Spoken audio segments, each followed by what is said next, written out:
ठीक है।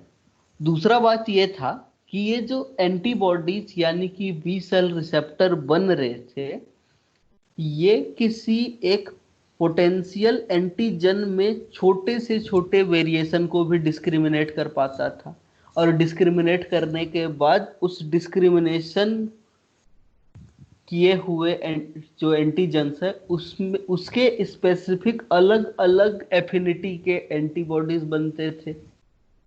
अब दो चीज हो गई यहाँ पे। पहला चीज तो ये हो गया कि डाइवर्सिटी बहुत ज्यादा है। दूसरी बात ये है कि ये जो इम्यून सिस्टम के बने हुए प्रोडक्ट्स हैं वो छोटे छोटे वेरिएशंस को भी रिकॉग्नाइज कर सकते हैं, और छोटे छोटे वेरिएशन को रिकॉग्नाइज करके उनसे स्पेसिफिक बाइंडिंग कर सकते हैं। तो पहला प्रॉब्लम तो है डाइवर्सिटी की, इतने अलग अलग तरीके के प्रोटीन्स बनते हैं। दूसरी बात है स्पेसिफिसिटी की, अलग अलग तरीके के बने हुए जो एंटीबॉडीज हैं वो बिल्कुल एक पर्टिकुलर एंटीजन के साथ ही बाइंड करते थे। तीसरा बात ये था कि जब हमने कैलकुलेट करना स्टार्ट किया कि कितने तरीके के एंटीबॉडी बन सकते हैं, तो इनिशियल कैलकुलेशन के हिसाब से हमको ये पता चला कि लगभग इनिशियल कैलकुलेशन के हिसाब से ये पता चला कि लगभग बॉडी में 10⁻7 तरीके के बी सेल रिसेप्टर्स का फॉर्मेशन हो सकता है नॉर्मल माउस में। ये इनिशियल डाटा है ना, अभी के टाइम पे हमको पता है इससे भी कई गुना ज्यादा तरीके के बी सेल रिसेप्टर का प्रोडक्शन कराया जा सकता है। तो पहली बात तो हो गई डाइवर्सिटी, दूसरी बात हो गई स्पेसिफिसिटी। और डाइवर्सिटी में भी ऐसा नहीं कि 100-200 प्रकार के, 10⁻7 प्रकार के बी सेल रिसेप्टर्स बन सकते हैं।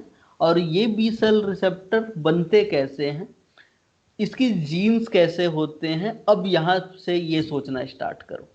तो जैसे ही ये सोचना स्टार्ट किया गया तो हमने क्या स्टार्ट किया, अब धीरे धीरे प्रोटीन्स, हमको एंटीबॉडीज मिलना स्टार्ट हो गया, और फिर हमने उस एंटीबॉडीज की प्रोटीन सीक्वेंसिंग स्टार्ट कर दी।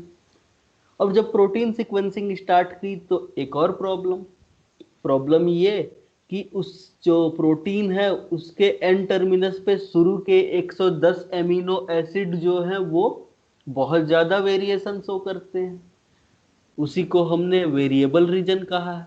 और इस 110 एमिनो एसिड के बाद उतना ज्यादा वेरिएशन नहीं होता है, वेरिएशन होता है लेकिन उतना ज्यादा वेरिएशन नहीं होता है, तो उसे हमने कह दिया कांस्टेंट रीजन।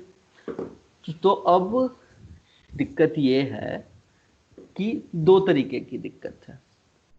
दो तरीके की दिक्कत ये है, तो उसमें से पहला प्रॉब्लम ये है कि अगर देखो तो हमारे पास एक fixed amount of genetic information है। डीएनए का अमाउंट हमारे बॉडी के अंदर फिक्स्ड अमाउंट में है, फिर भी हम ऐसे बी सेल रिसेप्टर्स कैसे बना पा रहे हैं जो कि अलग अलग एंटीजन से बाइंड कर पा रहे हैं, मीन्स इतनी ज्यादा डाइवर्सिटी कैसे बन रही है। और दूसरा क्वेश्चन ये था कि जब हम एक एंटीबॉडी को दूसरे एंटीबॉडी से कंपेयर करते हैं तो ये देखने को मिल सकता है कि एंटीजन, इस एंटीबॉडी के कुछ हिस्से क्या हो सकते हैं, बिल्कुल सिमिलर हो सकते हैं, और कुछ हिस्से क्या हो सकते हैं, बिल्कुल वेरिएबल हो सकते हैं।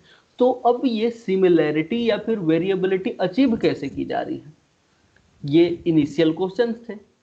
इसी चीज को अगर डायग्रामेटिक रूप से समझना चाहो तो ये है एंटीबॉडी का स्ट्रक्चर, जिसमें एन टर्मिनस की तरफ होता है वेरिएबल डोमेन और सी टर्मिनस की तरफ होता है कांस्टेंट डोमेन।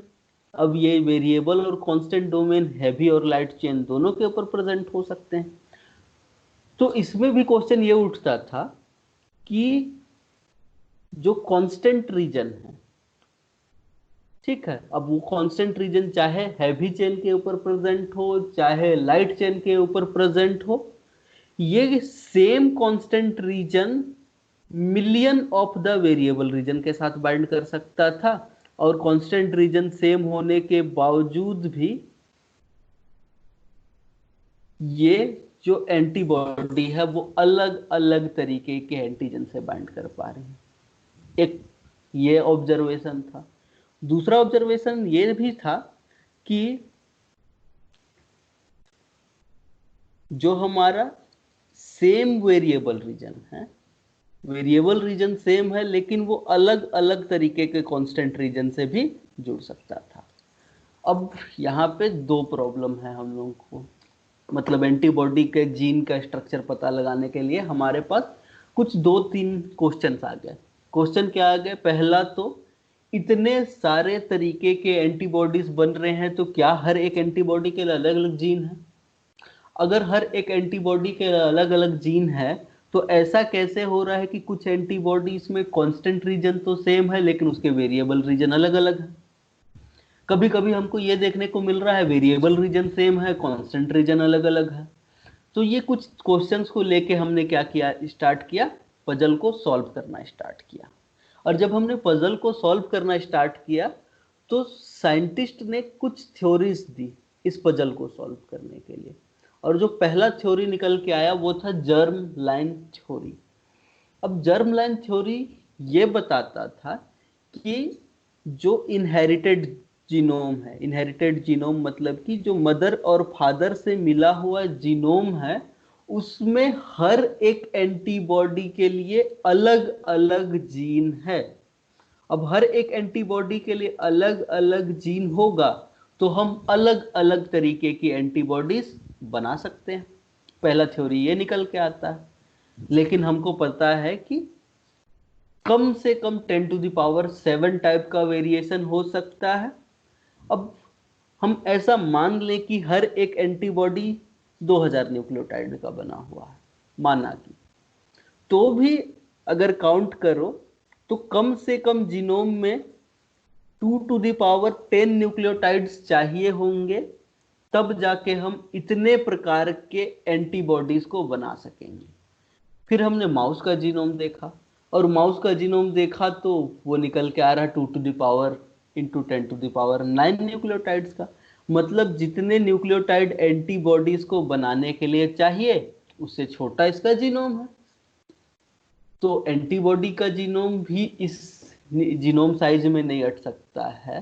तो अब जर्म लाइन जीन थ्योरी में थोड़ा सा क्या देखने को मिला, हमको प्रॉब्लम देखने को मिला। लेकिन इसी के बाद क्या आ गए, कुछ साइंटिस्ट आ गए, विलियम ड्रेयर और जे क्लाउडे बेनेट। इन्होंने क्या किया, ये बताया कि जर्म लाइन के जीनोम में जो एंटीबॉडी का हैवी चेन का जो जीन है वो अलग होता है, लाइट चेन का जो जीन होता है वो अलग हो सकता है। ये चीज उन्होंने 1965 में इस जर्म लाइन थ्योरी में जोड़ा। तो पहले जर्म लाइन थ्योरी क्या था? जर्म लाइन थ्योरी ये बोलता था कि 1 जीन 1 पॉलीपेप्टाइड, मतलब हर एक प्रोटीन के लिए हमारे पास क्या होगा, अलग अलग जीन होगा जर्म लाइन सेल्स में। और ये जर्म लाइन सेल्स में ये जीन कहाँ से आ रहा होगा, तो पेरेंट से आ रहा होगा। लेकिन जब हम इस डाइवर्सिटी के साथ इसको कैलकुलेट करते हैं, तो इतनी ज्यादा डाइवर्सिटी के एंटीबॉडीज के जो जीन है उसको हम लोग जीनोम में एकोमोडेट नहीं करवा पा रहे थे। फिर कुछ दूसरे साइंटिस्ट ने आके ये बोला कि ठीक है, जर्म लाइन जीनोम में ही हैवी चेन्स के लिए अलग जीन है और लाइट चेन्स के लिए अलग जीन है। और सेम उस चीज को उन्होंने आगे बढ़ाया। उन्होंने क्या बोला कि जो जर्म लाइन डीएनए होता है, उसमें जो वेरिएबल रीजन होता है और जो कांस्टेंट रीजन होता है, उन दोनों के लिए क्या होते हैं, अलग अलग जीन्स पाए जाते हैं। तो जो जर्म लाइन सेल है, जर्म लाइन सेल्स मतलब जाइगोट जो है, जो कि स्पर्म और ओवम के फ्यूजन से बना है, और सॉरी, जर्म सेल मतलब कि स्पर्म और ओवम की बात कर रहे हैं। तो जो स्पर्म और ओवम के अंदर जो जीन है, उस जीन में होता यह है कि चाहे वो हैवी चेन हो चाहे लाइट चेन हो, हर लाइट चेन का जीन अलग है, हैवी चेन का जीन अलग है, और इन दोनों जीन्स में वेरिएबल रीजन अलग है और कांस्टेंट रीजन को बनाने वाले सेगमेंट्स अलग हैं। और जब बी सेल्स के अंदर हमको एंटीबॉडीज को प्रोड्यूस करना होता है तो हमको एक स्पेसिफिक वेरिएबल रीजन को एक स्पेसिफिक कांस्टेंट रीजन के साथ ले जाके जोड़ना होता है, तब जाके एंटीबॉडी का प्रोडक्शन हो सकता है। जैसे कि फॉर एग्जांपल देखो तो यहाँ पे 1 2 3 4 5 6 7 8 9 वेरिएबल रीजन देखने को मिल रहे हैं और एक कांस्टेंट रीजन देखने को मिल रहा है जर्म लाइन। लेकिन जब हमको इस 5वें नंबर के वेरिएबल रीजन के साथ इस कांस्टेंट रीजन को जोड़ना है तो हमको क्या करवाना पड़ेगा, सोमेटिक सेल में किसी तरीके का रिकॉम्बिनेशन करवाना पड़ेगा। और जब ये रिकॉम्बिनेशन होगा तब जाके कोई एक पर्टिकुलर वेरिएबल रीजन एक कांस्टेंट रीजन के साथ जुड़ के एक फंक्शनल एंटीबॉडी का प्रोडक्शन कर सकता है। ये इन साइंटिस्ट का हाइपोथेसिस था। ठीक है, अब ये हाइपोथेसिस, इस हाइपोथेसिस से पहले ये माना जाता था कि जो रिकॉम्बिनेशन है वो ओनली और ओनली मियोसिस के दौरान होता है और होता है ओनली जर्म सेल्स में। लेकिन ये साइंटिस्ट क्या बोल रहे हैं कि जो तुम्हारा बी सेल, जो कि जर्म लाइन सेल नहीं है, सोमेटिक सेल है, इस सोमेटिक सेल में भी जब हमको अलग अलग तरीके के एंटीबॉडीज बनाने हैं तो अलग अलग तरीके के एंटीबॉडीज के लिए जो वेरिएबल और कांस्टेंट रीजन है इनके बीच में रिकॉम्बिनेशन होगा। अब ये आइडिया जो था वो थोड़ा सा रिवोल्यूशनरी था, और रिवोल्यूशनरी होने के साथ साथ पहले एक हाइपोथेसिस चलता था 1 जीन 1 पॉलीपेप्टाइड, इसके बिल्कुल अलग था। जब ये हाइपोथेसिस आया तब जाके जर्म लाइन थ्योरिस्ट जो थे, जिन्होंने जर्म लाइन थ्योरी दिया था, उन्होंने अपने आइडिया को थोड़ा सा चेंज करना स्टार्ट किया। और फिर जैसे जैसे और एक्सपेरिमेंट्स बढ़ते गए तो कुछ साइंटिस्ट्स का ग्रुप निकल के आया जिन्होंने ये बोला कि जर्म लाइन थ्योरी नहीं, यहाँ पे दूसरा थ्योरी काम कर रहा है, वो है सोमेटिक हाइपर म्यूटेशन थ्योरी। अब सोमेटिक हाइपर म्यूटेशन थ्योरी का मतलब समझना है तो सबसे पहले समझना पड़ेगा वो सोमेटिक सेल किसे कहा जाता है। तो सोमेटिक सेल उन सेल्स को कहा जाता है जो कि बॉडी का स्ट्रक्चर बना रही होती है और ये जर्म सेल्स नहीं होते हैं। यानी कि जर्म सेल्स को छोड़ के, जर्म सेल्स मतलब स्पर्म और एग सेल्स को छोड़ के जो बाकी के बचे हुए बॉडी के सेल्स होते हैं वो क्या कहलाते हैं, सोमेटिक सेल्स कहलाते हैं। और इन सोमेटिक सेल्स में क्या हो रहा है, म्यूटेशन देखने को मिल रहा है, रिकॉम्बिनेशन देखने को मिल रहा है, जिसकी वजह से जो एंटीबॉडीज के अलग अलग तरीके के वेरिएंट्स देखने को हमको मिल सकते हैं। अब ये म्यूटेशन हो रहा है जब सोमेटिक सेल में, तो सोमेटिक सेल कभी भी जीन को नेक्स्ट जनरेशन में पहुंचाता नहीं है। नेक्स्ट जनरेशन में पहुंचाने का काम होता है तुम्हारे जर्म सेल्स का, स्पर्म और ओएम का। अगर सोमेटिक सेल में म्यूटेशन हो भी रहा है तो ये म्यूटेशन नेक्स्ट जनरेशन में पास नहीं किया जाएगा, और बी सेल्स में बहुत ज्यादा अमाउंट में म्यूटेशन करा के हम अलग अलग डाइवर्सिटी के एंटीबॉडीज का फॉर्मेशन कर सकते हैं। ये हुई दूसरी थ्योरी की बात। अब जब तक 1970s का दौर चल रहा था तो जो तुम्हारे जर्म लाइन थ्योरी वाले थे वो सोमेटिक हाइपर म्यूटेशन थ्योरी वाले से डिबेट करते रहते थे और ये डिबेट चलता रहता था। अब ना तो जर्म लाइन जीन थ्योरी को हम रिजेक्ट कर सकते थे, ना तो सोमेटिक म्यूटेशन थ्योरी को रिजेक्ट कर सकते थे, तो ये माना जाता था कि दोनों की दोनों थ्योरीज करेक्ट है। लेकिन एक ब्रेक थ्रू मिला हमको, और ये ब्रेक थ्रू मिला हमको मिड 70s से लेके मिड 80s के बीच में बहुत सारे एक्सपेरिमेंट जो किए गए उसके द्वारा। उसमें से जो सबसे पहला ब्रेक थ्रू हमको मिला वो मिला होजुमी और टोनेगावा के एक्सपेरिमेंट से। अब उन्होंने एक्सपेरिमेंट कैसे किया और उनका एक्सपेरिमेंट का रिजल्ट क्या निकला। तो जो हमारे होजुमी और टोनेगावा ने जो एक्सपेरिमेंट किया, उनका रिजल्ट जो ड्रेयर और बेनेट कह रहे थे उन्हीं के जैसा था। वो क्या कह रहे थे कि यहाँ पे बहुत सारे जीन के सेगमेंट्स होते हैं। वेरिएबल रीजन के लिए अलग अलग सेगमेंट होंगे, कांस्टेंट रीजन के लिए अलग अलग सेगमेंट्स होंगे, और ये वेरिएबल और कांस्टेंट सेगमेंट एक दूसरे से कई किलो बेस पेयर की दूरी पे प्रेजेंट हो सकते हैं। और जब भी हमको इनसे कोई एक फंक्शनल एंटीबॉडी बनाना होगा तो इन वेरिएबल और कांस्टेंट रीजन को हमको क्या करना पड़ेगा, पास लाना पड़ेगा। तो एक्सपेरिमेंट करके कैसे इसको प्रूव किया गया वो समझो। तो जो टोनोगावा और उनके कलीग्स थे, उन्होंने क्या किया, एक्सपेरिमेंट किया, और एक्सपेरिमेंट के लिए उन्होंने कापा लाइट चेन को लिया। अब तुमको पता है कि जो कापा लाइट चेन होता है उसमें दो डोमेन्स होते हैं, एक वेरिएबल डोमेन जिसे वेरिएबल कापा कहा जा सकता है, एक कांस्टेंट डोमेन जिसे कांस्टेंट कापा डोमेन कहा जा सकता है। अब कापा चेन को उन्होंने, कापा चेन के जीन को लिया उन्होंने, ठीक है। अब कापा चेन की जीन को उन्होंने एक तो ऐसे सेल्स से आइसोलेट किया जो कि जर्म लाइन सेल्स हैं। जर्म लाइन सेल्स का मतलब एम्ब्रियोनिक सेल्स हैं, और यहाँ पे उन्होंने लिया एम्ब्रियोनिक लिवर के सेल्स को। और दूसरी तरफ उन्होंने क्या लिया, एंटीबॉडी प्रोड्यूसिंग बी सेल्स को लिया। और ये जो एंटीबॉडी प्रोड्यूसिंग सेल्स लिया वो माउस के उसी स्ट्रेन से लिया जिससे उन्होंने एम्ब्रियोनिक लिवर सेल्स को लिया था। अब इस एक्सपेरिमेंट को आगे कैसे बढ़ाया गया, तो इन्होंने इन दोनों सेल से डीएनए को एक्सट्रैक्ट किया, और डीएनए से जैसे ही इसको डीएनए को एक्सट्रैक्ट करने के बाद इनके डीएनए को रेस्ट्रिक्शन एंडोन्यूक्लिएज से काटा गया, और रेस्ट्रिक्शन एंडोन्यूक्लिएज से काटने के बाद उसका जेल इलेक्ट्रोफोरेसिस करा दिया गया।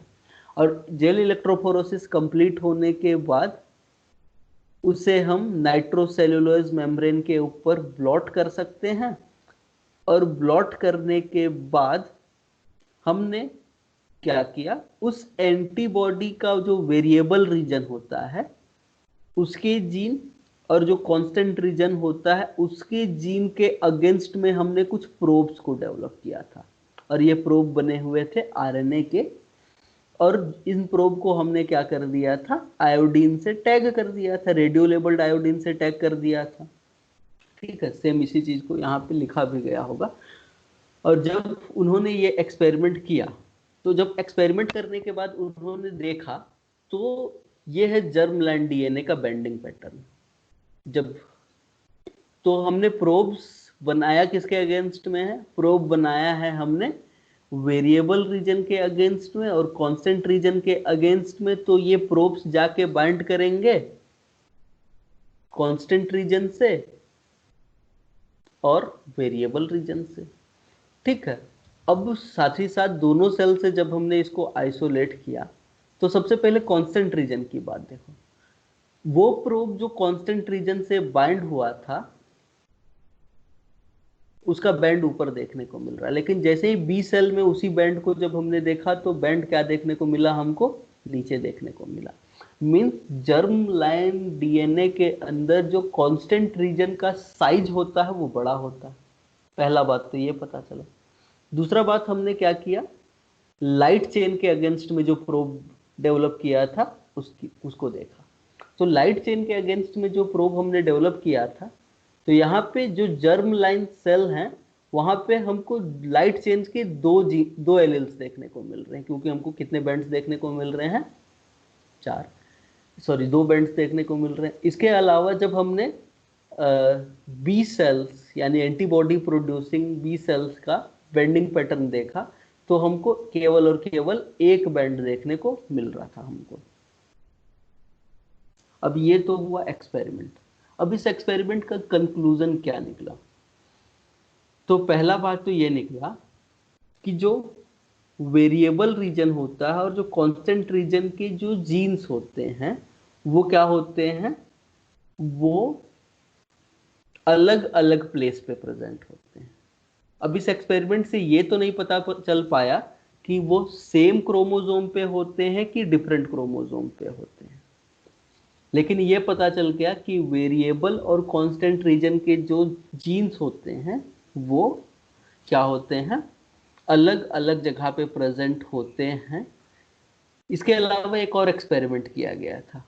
वो एक्सपेरिमेंट कुछ ऐसा था कि वहां पे हमने सेम वही काम किया। देखो, हमने यहाँ पे जर्म लाइन सेल लिया और यहाँ पे एंटीबॉडी प्रोड्यूसिंग बी सेल को ले लिया। दोनों से हमने क्या किया, डीएनए आइसोलेट किया। डीएनए आइसोलेट करने के बाद उसको रेस्ट्रिक्शन एंजाइम से डाइजेस्ट कर दिया और इलेक्ट्रोफोरेसिस की। जब जेल इलेक्ट्रोफोरेसिस किया हमने, तो हमने क्या देखा, जो एंटीबॉडी प्रोड्यूसिंग बी सेल है, जो एंटीबॉडी प्रोड्यूसिंग बी सेल है, उसमें वेरिएबल और कांस्टेंट डोमेन के बीच में कोई भी सीक्वेंस प्रेजेंट नहीं है। वेरिएबल डोमेन और कांस्टेंट डोमेन लगातार एक दूसरे के अगल बगल में प्रेजेंट होते हैं। जबकि जो हमारे जर्म लाइन सेल्स थे, उसमें क्या देखने को मिलता था, वेरिएबल और कांस्टेंट रीजन के बीच में बहुत ज्यादा डिस्टेंस देखने को मिलता था। तो इस एक्सपेरिमेंट से ये तो पता चल गया कि हमारा जो वेरिएबल और कांस्टेंट रीजन है, इसके बीच में कुछ ना कुछ स्पेसर सीक्वेंस पाए जाते हैं जो कि इस वेरिएबल और कांस्टेंट रीजन को अलग अलग रखते हैं। लेकिन जो मैच्योर बी सेल्स होते हैं, उसमें किसी तरीके से जो वेरिएबल और कांस्टेंट रीजन के जीन्स है उनको पास पास ले आया जाता है। एक एक्सपेरिमेंट ये हुआ, दूसरा एक्सपेरिमेंट ये हुआ। इन दोनों एक्सपेरिमेंट का कंक्लूजन ये निकलता है अल्टीमेटली कि जो एनिमल्स होते हैं, उन एनिमल्स के अंदर जो बी सेल रिसेप्टर का जीन होता है, उसमें वेरिएबल रीजन के लिए अलग सेगमेंट्स है क्रोमोसोम में, कांस्टेंट रीजन के लिए अलग सेगमेंट्स हैं क्रोमोसोम पे। बाद में जब हमने सीक्वेंसिंग करी, तो हमको ये चीज तो क्लियर हो गया कि वेरिएबल और कांस्टेंट जो रीजन है वो सेम क्रोमोसोम पे प्रेजेंट होते हैं। ठीक है, सेम क्रोमोसोम पे प्रेजेंट होते हैं। और अगर देखो तो जो सेल्स बी सेल नहीं है, मतलब जिस सेल में एंटीबॉडी का प्रोडक्शन नहीं हो रहा होता, वहां पे वेरिएबल और कांस्टेंट सेगमेंट के बीच में एक लंबा सा non coding DNA sequence present होता है। और बी सेल्स में जो वेरिएबल और कांस्टेंट डोमेन होते हैं वो लगातार कंटिन्यूअसली प्रेजेंट होते हैं। अब जब ये एक्सपेरिमेंट हो गए, तो इन एक्सपेरिमेंट होने के बाद हमने क्या किया, और भी ज्यादा एक्सपेरिमेंट करना स्टार्ट किया। अब जब हमने और भी ज्यादा एक्सपेरिमेंट करना स्टार्ट किया, तो उन एक्सपेरिमेंट को समझो क्या किया गया। तो सबसे पहले वही, अब जो टोनोगावा ग्रुप के साइंटिस्ट थे, उन्होंने जर्म लाइन डीएनए का सेगमेंट लिया और जर्म लाइन डीएनए के सेगमेंट को ही डायरेक्टली क्या कर दिया, हाइब्रिडाइजेशन के लिए यूज कर लिया। फॉर एग्जांपल समझ लो ये जर्म लाइन डीएनए है, और जर्म लाइन डीएनए में जब हम क्या कर रहे हैं, प्रोब्स का यूज कर रहे हैं। तो तुमको पता होगा कि प्रोब्स क्या होते हैं। Probes are the short nucleotide sequence जो कि किसी एक स्पेसिफिक सीक्वेंस के साथ बाइंड कर सकते हैं, और ये स्पेसिफिक बाइंडिंग वहीं पे होती है जहां पे इसके कॉम्प्लीमेंट्री न्यूक्लियोटाइड्स प्रेजेंट होते हैं। और इस प्रोब को हमने क्या कर दिया था, रेडियो लेबलिंग के द्वारा टैग कर दिया था। तो जहां जहां ये बाइंड करता था, हमको क्या हो सकता था, सिग्नल मिल सकता था। तो हमने क्या किया, सबसे पहले जर्म लाइन डीएनए को आइसोलेट किया। जर्म लाइन डीएनए को आइसोलेट करने के बाद हमने प्रोब्स को क्या किया, इसके साथ हाइब्रिडाइज करवाया। और प्रोब के साथ हाइब्रिडाइज करवाने के बाद जो अलग अलग सीक्वेंस है, जो वेरिएबल रीजन का ओपन रीडिंग फ्रेम होता है और जो कांस्टेंट रीजन का ओपन रीडिंग फ्रेम होता है, उसके अगेंस्ट जो प्रोब थे उसको हम लोग बाइंड करा रहे थे। तो उन्होंने क्या पाया, उन्होंने जो एम्ब्रियोनिक लिवर सेल्स था उसके भी रीजन के सेगमेंट्स में एक छोटा सा लीडर सीक्वेंस देखा, जो कि भी रीजन के क्या था, 5 प्राइम की तरफ प्रेजेंट था। मतलब क्या होता था, ये जो वेरिएबल रीजन है, इस वेरिएबल रीजन के 5 प्राइम डायरेक्शन में एक स्मॉल लीडर सीक्वेंस देखने को मिलता था। अब ये लीडर सीक्वेंस का काम क्या होता है, तो लीडर सीक्वेंस उस सभी प्रोटीन्स के 5 प्राइम पे पाया जाता है जो सिक्रेटरी प्रोटीन होते हैं और जिसका सिंथेसिस होता है रफ एंडोप्लाज्मिक रेटिकुलम में। तो, तो हमने क्या किया, सबसे पहला डिस्कवरी तो ये हुआ कि जो वेरिएबल डोमेन है, उस वेरिएबल डोमेन के 5 प्राइम में एक लीडर सीक्वेंस देखने को मिलता है, और इस लीडर सीक्वेंस का काम होता है जो नया नया बना हुआ पॉलीपेप्टाइड है उसको एंडोप्लाज्मिक रेटिकुलम तक लेके जाए, ताकि वहां पे जो एंडोप्लाज्मिक रेटिकुलम के ऊपर राइबोसोम होते हैं वो इस प्रोटीन का ट्रांसलेशन कर सके। ये पता चला। दूसरा चीज ये पता चला कि यहाँ पे क्या देखने को मिलता है, एक 93 बेस पेयर का नॉन कोडिंग सीक्वेंस होता है, और ये जो 93 बेस पेयर का नॉन कोडिंग सीक्वेंस होता है वो लीडर सीक्वेंस को वेरिएबल रीजन का जो सीक्वेंस होता है उससे क्या करके रखता है, सेपरेट करके रखता है। तो फॉर एग्जांपल समझो, ये रहा तुम्हारा लीडर सीक्वेंस, मान लेते हैं जो लीडर सीक्वेंस है येलो कलर का, और ये है वेरिएबल रीजन। जो वेरिएबल रीजन है उसका काम क्या है, वेरिएबल रीजन के वेरिएबल रीजन में जो एमिनो एसिड होते हैं उनको कोड करना। तो हम क्या बोल रहे हैं, वेरिएबल रीजन के जो 97 एमिनो एसिड्स होते हैं उसको कोड किया जाता है इस वेरिएबल रीजन के द्वारा। इसके पास हमारे पास क्या है, इसके 5 प्राइम में एक लीडर सीक्वेंस है, और ये लीडर सीक्वेंस को देखो तो लीडर सीक्वेंस और वेरिएबल रीजन के बीच में एक नॉन कोडिंग सीक्वेंस है, और ये नॉन कोडिंग सीक्वेंस कितने एमिनो एसिड का है, 93 बेस पेयर्स का है। ये दूसरा हमको चीज पता चल रहा है कि वेरिएबल, पहला चीज तो ये पता चला कि वेरिएबल रीजन के एन टर्मिनस के ऊपर एक लीडर सीक्वेंस होता है। दूसरा चीज हमको ये पता चला कि वेरिएबल रीजन और कांस्टेंट रीजन के बीच में एक नॉन कोडिंग सीक्वेंस होता है। ठीक है, अब तीसरा चीज और इंटरेस्टिंग समझ में आ रहा है। तीसरा चीज ये पता चल रहा है कि जो लाइट चेन होता है उस लाइट चेन के वेरिएबल रीजन में तो 110 एमिनो एसिड होते हैं। अब 97 तो वेरिएबल जो सेगमेंट है उसके द्वारा आ जा रहा है, तो ये जो बाकी बचे हुए तुम्हारे 13 एमिनो एसिड है वो कहां से आ रहे हैं, क्योंकि 97 और 13 को जोड़ोगे तब तो 110 एमिनो एसिड बनेगा। अब जो वेरिएबल का सेगमेंट है, जो वेरिएबल का सीक्वेंस है, उससे तो ओनली और ओनली 97 एमिनो एसिड आके जुड़ रहे हैं।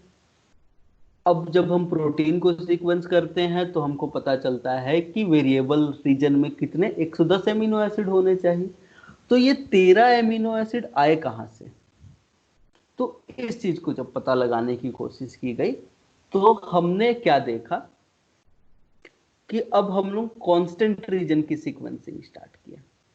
अब जब हमने कांस्टेंट रीजन की सीक्वेंसिंग स्टार्ट करी तो कांस्टेंट रीजन के 5 प्राइम में एक और सेगमेंट होता है, और ये जो सेगमेंट होता है, देखो अब यहां पे हो ये रहा है, सिंपल सा चीज, इस डायग्राम को ही समझो। तो ये हो गया हमारा वेरिएबल वाला पूरा जगह, यहाँ पे पूरे के पूरे जो भी सेगमेंट्स हैं वो वेरिएबल वाले डोमेन्स को कोड करते हैं। और यहाँ पे क्या देखने को मिलता है हमको, कांस्टेंट वाला रीजन देखने को मिलता है। और ये जो वेरिएबल और कांस्टेंट वाला रीजन जो है उसमें क्या है, हमको कुछ एमिनो एसिड्स का डिस्टेंस देखने को मिलता है। अब वो डिस्टेंस कितना है, तो जो तुम्हारा वेरिएबल रीजन और कांस्टेंट रीजन है उसमें 23 किलो बेस पेयर का सीक्वेंस, लेकिन इस 23 किलो बेस पेयर में एक 2.5 किलो बेस पेयर का एक ऐसा सीक्वेंस था जिसमें 39 बेस पेयर्स जो होते थे वो संभाल के रखे जाते थे, और ये जो 39 बेस पेयर के जो सीक्वेंस होते थे वो वेरिएबल रीजन के जो बाकी बचे हुए 13 एमिनो एसिड थे उनको कोड करते थे। तो हमने इस जो 39 सीक्वेंस करके जो एक पूरा का पूरा 2.5 केबी का जगह था, इसको हमने दे दिया नाम ज्वाइनिंग चेन सेगमेंट, क्योंकि इसका काम क्या था, जो हमारा वेरिएबल रीजन है और कांस्टेंट रीजन है इसके बीच में ज्वाइनिंग करवाना। जैसा कि थोड़ी देर पहले हमने देखा कि वेरिएबल वाला जो डोमेन होता है वो 97 एमिनो एसिड को कोड कर रहा होता है, जो कांस्टेंट वाला रीजन होता है उससे कांस्टेंट डोमेन के एमिनो एसिड को कोड किया जाता है। तो जो बाकी बचे हुए 13 एमिनो एसिड्स होते हैं वो कहाँ से आते हैं, वो इस जे वाले सीक्वेंस से आते हैं। ठीक है, तो ये डायग्राम अगर तुम लोगों को थोड़ा सा समझ में आया तो अल्टीमेटली हो क्या रहा है, अल्टीमेटली हो ये रहा है कि जो भी हमारा लाइट चेन का जीन है उस जीन में सबसे पहले प्रेजेंट है लीडर सीक्वेंस, उस लीडर सीक्वेंस के बाद कुछ नॉन कोडिंग सीक्वेंस है, उसके बाद हमारे वेरिएबल रीजन, वेरिएबल सेगमेंट्स हैं, वेरिएबल सेगमेंट के बाद एक और नॉन कोडिंग सीक्वेंस का पैच है जो कि बहुत बड़ा है नॉन कोडिंग सीक्वेंस। उसके बाद फिर क्या है, एक जंक्शन वाले सेगमेंट्स हैं जो कि 2.5 केबी में है, और जंक्शन वाले के बाद फिर से कुछ नॉन कोडिंग सीक्वेंस हैं, और इसके बाद क्या आता है, हमारा कांस्टेंट रीजन का जीन आता है। जब इतना सारा चीज हमको पता चल गया तब हम लोग को थोड़ा बहुत क्लियर हो गया है कि एंटीबॉडीज का जीन होता कैसा होगा। ठीक है, ये चीज हमको पता चला यहां से, इस एक्सपेरिमेंट से। फर्दर हमने क्या किया, माउस और ह्यूमंस दोनों के जब उसके जीन को सीक्वेंस किया तो हमको क्या पता चला कि माउस और ह्यूमन का जो लाइट चेन वेरिएबल और कांस्टेंट रीजन होता है उसमें जॉइनिंग चेन देखने को मिलता ही मिलता है, चाहे वो माउस का जीनोम हो चाहे ह्यूमन का जीनोम हो, उसमें वेरिएबल और कांस्टेंट के बीच में जॉइनिंग चेन है। साथ ही साथ कापा चेन के ऊपर भी सेम इसी तरीके के एक्सपेरिमेंट किए गए। अभी तक तो हम लोग कौन से चेन का एक्सपेरिमेंट कर रहे थे, अभी तक हम लोग अगर हम लोग कापा चेन पे अभी एक्सपेरिमेंट कर रहे थे तो लेमडा चेन के ऊपर भी सेम इसी तरीके के एक्सपेरिमेंट किए गए। उसमें भी हमको क्या देखने को मिला, लीडर सीक्वेंस। लीडर सीक्वेंस के पास बहुत सारे वेरिएबल सीक्वेंस होते थे। इस वेरिएबल सीक्वेंस के बाद क्या होता था, एक जे रीजन होता था, और इस जे रीजन के बाद एक कांस्टेंट रीजन होता था, और बीच में बहुत सारे नॉन कोडिंग सीक्वेंस हमको देखने को मिलते थे। अब इससे हम लोग को अल्टीमेटली क्या पता चल गया कि जो हमारे लाइट चेन का जीन होता है वो कैसा होता है। उसके बाद सेम एक्सपेरिमेंट हमने किया किसके ऊपर, हैवी चेन्स के जीन के ऊपर। अब जब सेम एक्सपेरिमेंट हैवी चेन के ऊपर किया गया तो हमको क्या पता चला कि यहाँ पे सेम वही एन टर्मिनस पे क्या है, लीडर सीक्वेंस। लीडर सीक्वेंस के बाद हमको क्या देखने को मिल रहे हैं, वेरिएबल सेगमेंट देखने को मिल रहे हैं जिससे वेरिएबल डोमेन को एनकोड किया जाता है। कांस्टेंट सेगमेंट भी है, जंक्शन सेगमेंट भी है, लेकिन जो वेरिएबल और जंक्शन सेगमेंट के बीच में एक एक्स्ट्रा सेगमेंट देखने को मिलता है जिसे कहा जाता है डाइवर्सिटी सेगमेंट। तो अल्टीमेटली देखोगे तो हैवी चेन में वेरिएबल, डाइवर्सिटी, जंक्शन, उसके बाद कांस्टेंट रीजन प्रेजेंट होता है, जबकि लाइट चेन में क्या है, वेरिएबल, जंक्शन, उसके बाद कांस्टेंट रीजन देखने को हमको मिलता है। ये सब चीजें एक्सपेरिमेंट के बाद हमको पता चल गई। अब सेम कैसे पता चली, तो हमको क्या पता चला कि जो हैवी चेन के शुरू के 1 से लेके 101 नंबर के जो एमिनो एसिड्स होते हैं वो वेरिएबल रीजन के द्वारा कोड किए जाते हैं। जो 107 से लेके 123 नंबर के एमिनो एसिड्स हैं वो कोड किए जाते हैं जे रीजन के द्वारा। तो जो बीच के बचे हुए 5-6 एमिनो एसिड है वो कहाँ से आ रहे हैं? तो जब हमने सीक्वेंसिंग की तो पता चला कि जो 102 से 106 नंबर के एमिनो एसिड्स हैं वो आते हैं जे रीजन से। सॉरी, जे रीजन के 5 प्राइम में एक और रीजन है, उसे कहा जाता है डाइवर्सिटी रीजन। अब इस डाइवर्सिटी रीजन से आते हैं। और ये जो डाइवर्सिटी सीक्वेंस होता है, ये डाइवर्सिटी सीक्वेंस CDR3 वाले रीजन में प्रेजेंट होता है। और हमको पता है CDR3 जो होता है उसमें जो तुम्हारा वेरिएशन होता है वो क्या देखने को मिलता है हमको? सबसे ज्यादा देखने को मिलता है। तो ये जो डाइवर्सिटी वाला सेगमेंट है वो CDR3 में क्या करवा रहा है? बहुत ज्यादा वेरिएशन लेके आ रहा है। ठीक है, ये तो हो गई बात अल्टीमेटली। अब हमने क्या किया? काउंट करना स्टार्ट किया।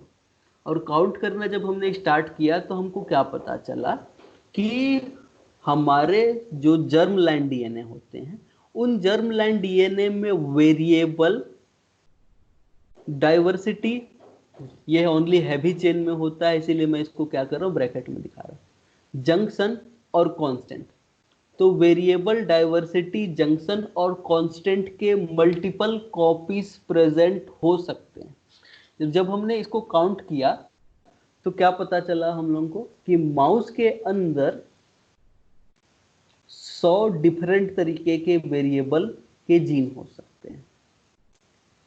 12 से लेकर 14 डाइवर्सिटी रीजन के जीन सेगमेंट हो सकते हैं और 4 जंक्शन वाले सेगमेंट हो सकते हैं। ये हम हैवी चेन की बात कर रहे हैं, क्योंकि जो हमारा डाइवर्सिटी रीजन होता है वो ओनली और ओनली हैवी चेन में प्रेजेंट होता है।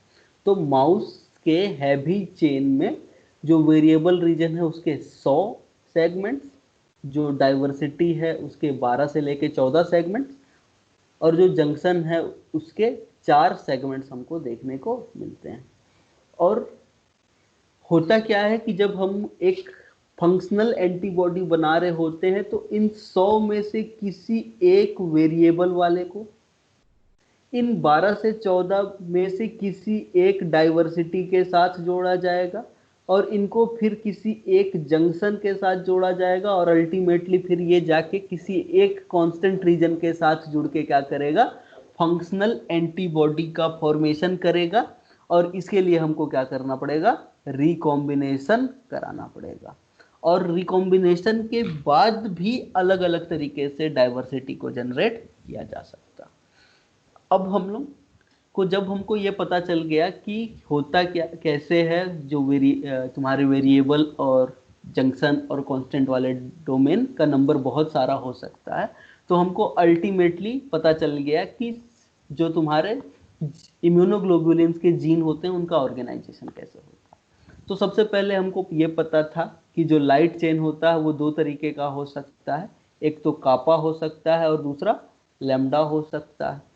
जो और ये जो कापा लैम्डा के जो जीन होते हैं वो अलग अलग क्रोमोसोम पे हो सकते हैं। इसके अलावा जो हैवी चेन है, वो हैवी चेन का जो जीन, ये जो तुम्हारा क्या बोलते हैं, कापा और जो लैम्डा होते हैं उनका जीन अलग अलग क्रोमोसोम पे होता है। हैवी चेन भी क्या हो सकता है? अलग क्रोमोसोम पे देखने को मिल सकता है। अब पहले हम बात कर रहे हैं कापा चेन की, उसके बाद बात करेंगे लैम्डा चेन की, और ये है हमारा हैवी चेन। तो जो कापा चेन होता है उसमें क्या हो सकते हैं? बहुत सारे वेरिएबल डोमेन देखने को मिल सकते हैं।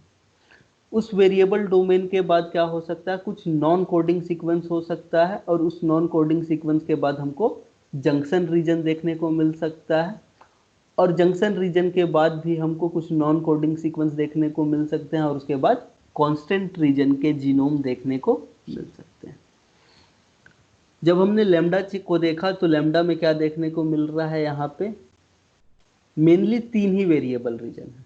याद रखना, लैम्डा में जो होता है ओनली और ओनली 3 ही वेरिएबल रीजन होते हैं।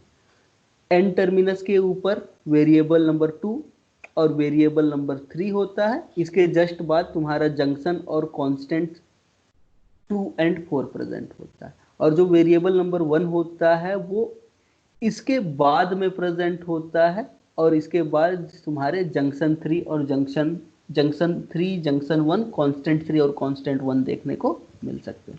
सेम बात वही है यहाँ पे कि जो तुम्हारा हैवी चेन है, हैवी चेन में भी क्या देखने को मिलेगा, बहुत सारे वेरिएबल रीजन, उन वेरिएबल रीजन के बाद नॉन कोडिंग सीक्वेंस, फिर डाइवर्सिटी रीजन, फिर जंक्शन रीजन, फिर अलग अलग तरीके के जो कांस्टेंट रीजन होते हैं उसके जीन। ठीक है, कहीं पे कांस्टेंट म्यू हो सकता है, कहीं पे डेल्टा हो सकता है, कहीं पे गामा हो सकता है। ठीक है, गामा के अलावा यहाँ पे क्या देखने को मिल सकता है, हमको अल्फा देखने को मिल सकता है, और एप्सिलॉन का कांस्टेंट वाला रीजन देखने को मिल सकता है। अब कापा का जो चेन है उसको थोड़ा डिटेल में समझते हैं। तो अगर कापा को देखो तो जो कापा का जो कंप्लीट जीन होता है वो होता है 3.2 मेगा बेस पेयर का। मेगा का मतलब होता है लाख, तो 3,20,000 बेस पेयर का होता है। और इन 3,00,000 बेस पेयर के जीन में अगर माउस को देखो तो माउस में क्या देखने को मिलता है हमको कि जो वेरिएबल डोमेन है उसका नंबर हो सकता है 120 से 140, और इन 120 से 140 वेरिएबल डोमेन में ओनली 94 से लेकर 96 जो वेरिएबल डोमेन है वही फंक्शनल प्रोटीन का फॉर्मेशन कर सकते हैं। और जो हर एक वेरिएबल डोमेन है ना वो खुद बहुत सारे नॉन कोडिंग सीक्वेंस के द्वारा सेपरेट किया हुआ होता है, और ये जो नॉन कोडिंग सीक्वेंस है 5 से लेके 100 KB का हो सकता है। और इसी वेरिएबल के बाद क्या हो सकता है, जंक्शन रीजन देखने को मिल सकता है, और जंक्शन के बाद कांस्टेंट रीजन देखने को मिल सकता है। अब ये जो वेरिएबल रीजन का ओरिएंटेशन की बात करते हैं हम, इसका ओरिएंटेशन कैसा होता है, तो इसका ओरिएंटेशन जो है, अब ट्रांसक्रिप्शनल ओरिएंटेशन का मतलब होता है कि हमेशा याद रखना ट्रांसक्रिप्शन होता है 5 प्राइम डायरेक्शन से 3 प्राइम डायरेक्शन में। तो अगर कोई दो जीन है, फॉर एग्जाम्पल ये तुम्हारा वेरिएबल का जीन है और ये तुम्हारा कांस्टेंट का जीन, अगर कांस्टेंट का एक्सप्रेशन इस डायरेक्शन में होता है तो वेरिएबल का एक्सप्रेशन किस डायरेक्शन में हो रहा है इस कांस्टेंट रीजन की तुलना में हम उसकी बात कर रहे हैं। तो जो ट्रांसक्रिप्शन ओरिएंटेशन होता है पर्टिकुलर भी सेगमेंट्स का, वो या तो सेम हो सकता है कांस्टेंट रीजन के सेगमेंट के जैसा ही, या तो फिर क्या हो सकता है, डिफरेंट हो सकता है। अब चाहे सेम हो चाहे डिफरेंट हो, रिकॉम्बिनेशन के बाद क्या करवा सकते हैं हम लोग, फंक्शनल लाइट चेन का फॉर्मेशन करा सकते हैं। ये रही बात। साथ ही साथ अगर ह्यूमंस को देखो तो ह्यूमन में भी सेम क्या देखने को मिल सकता है, सेम तरीके का अरेंजमेंट देखने को मिल सकता है ह्यूमंस के अंदर। अब देखो हम सीधा सीधा यहाँ पे कंपेयर कर लेते हैं ह्यूमंस में हम क्या बोल रहे हैं, हैवी चेन्स की जीन्स में देखो तो वेरिएबल का नंबर हो सकता है 45, डाइवर्सिटी हो सकता है 23, और जंक्शन हो सकता है 6 तरीके का। ह्यूमन के अंदर कापा लाइट चेन की अगर बात करो तो उसमें डाइवर्सिटी तो होगा नहीं, वेरिएबल हो सकता है 41 टाइप का, जंक्शन हो सकता है 5 टाइप का। वहीं पे लैम्डा चेन की बात करो तो जो तुम्हारा वेरिएबल डोमेन है वो 33 टाइप का हो सकता है, डाइवर्सिटी इसके पास पाया नहीं जाता है, जंक्शन भी कितने तरीके का हो सकता है, 5 तरीके का हो सकता है। अब मैं ये बोल रहा हूं कि ये जो 45 तरीके का वेरिएबल डोमेन है वो इन 23 में से किसी भी एक डाइवर्सिटी के साथ क्या कर सकता है, जाके फ्यूज हो सकता है। और इसके बाद जो वेरिएबल और डाइवर्सिटी का कॉम्प्लेक्स बनेगा, ये कॉम्प्लेक्स इन 6 में से किसी भी जंक्शन के साथ जाके फ्यूज हो सकता है। तो अगर तुम देखना चाहो कितने तरीके की डाइवर्सिटी बन सकती है तो यहाँ पे क्या लगेगा, एंड रूल लगेगा। तो 45 इंटू 23 इंटू 6, टोटल 6210 अलग अलग तरीके के कॉम्बिनेशन तो केवल और केवल हैवी चेन्स के बन सकते हैं। जब कापा चेन्स के कॉम्बिनेशन की बात करो तो 205 तरीके के कॉम्बिनेशन तो ओनली और ओनली कापा चेन के बन सकते हैं, और 165 तरीके के कॉम्बिनेशन ओनली और ओनली लैम्डा चेन का बन सकता है।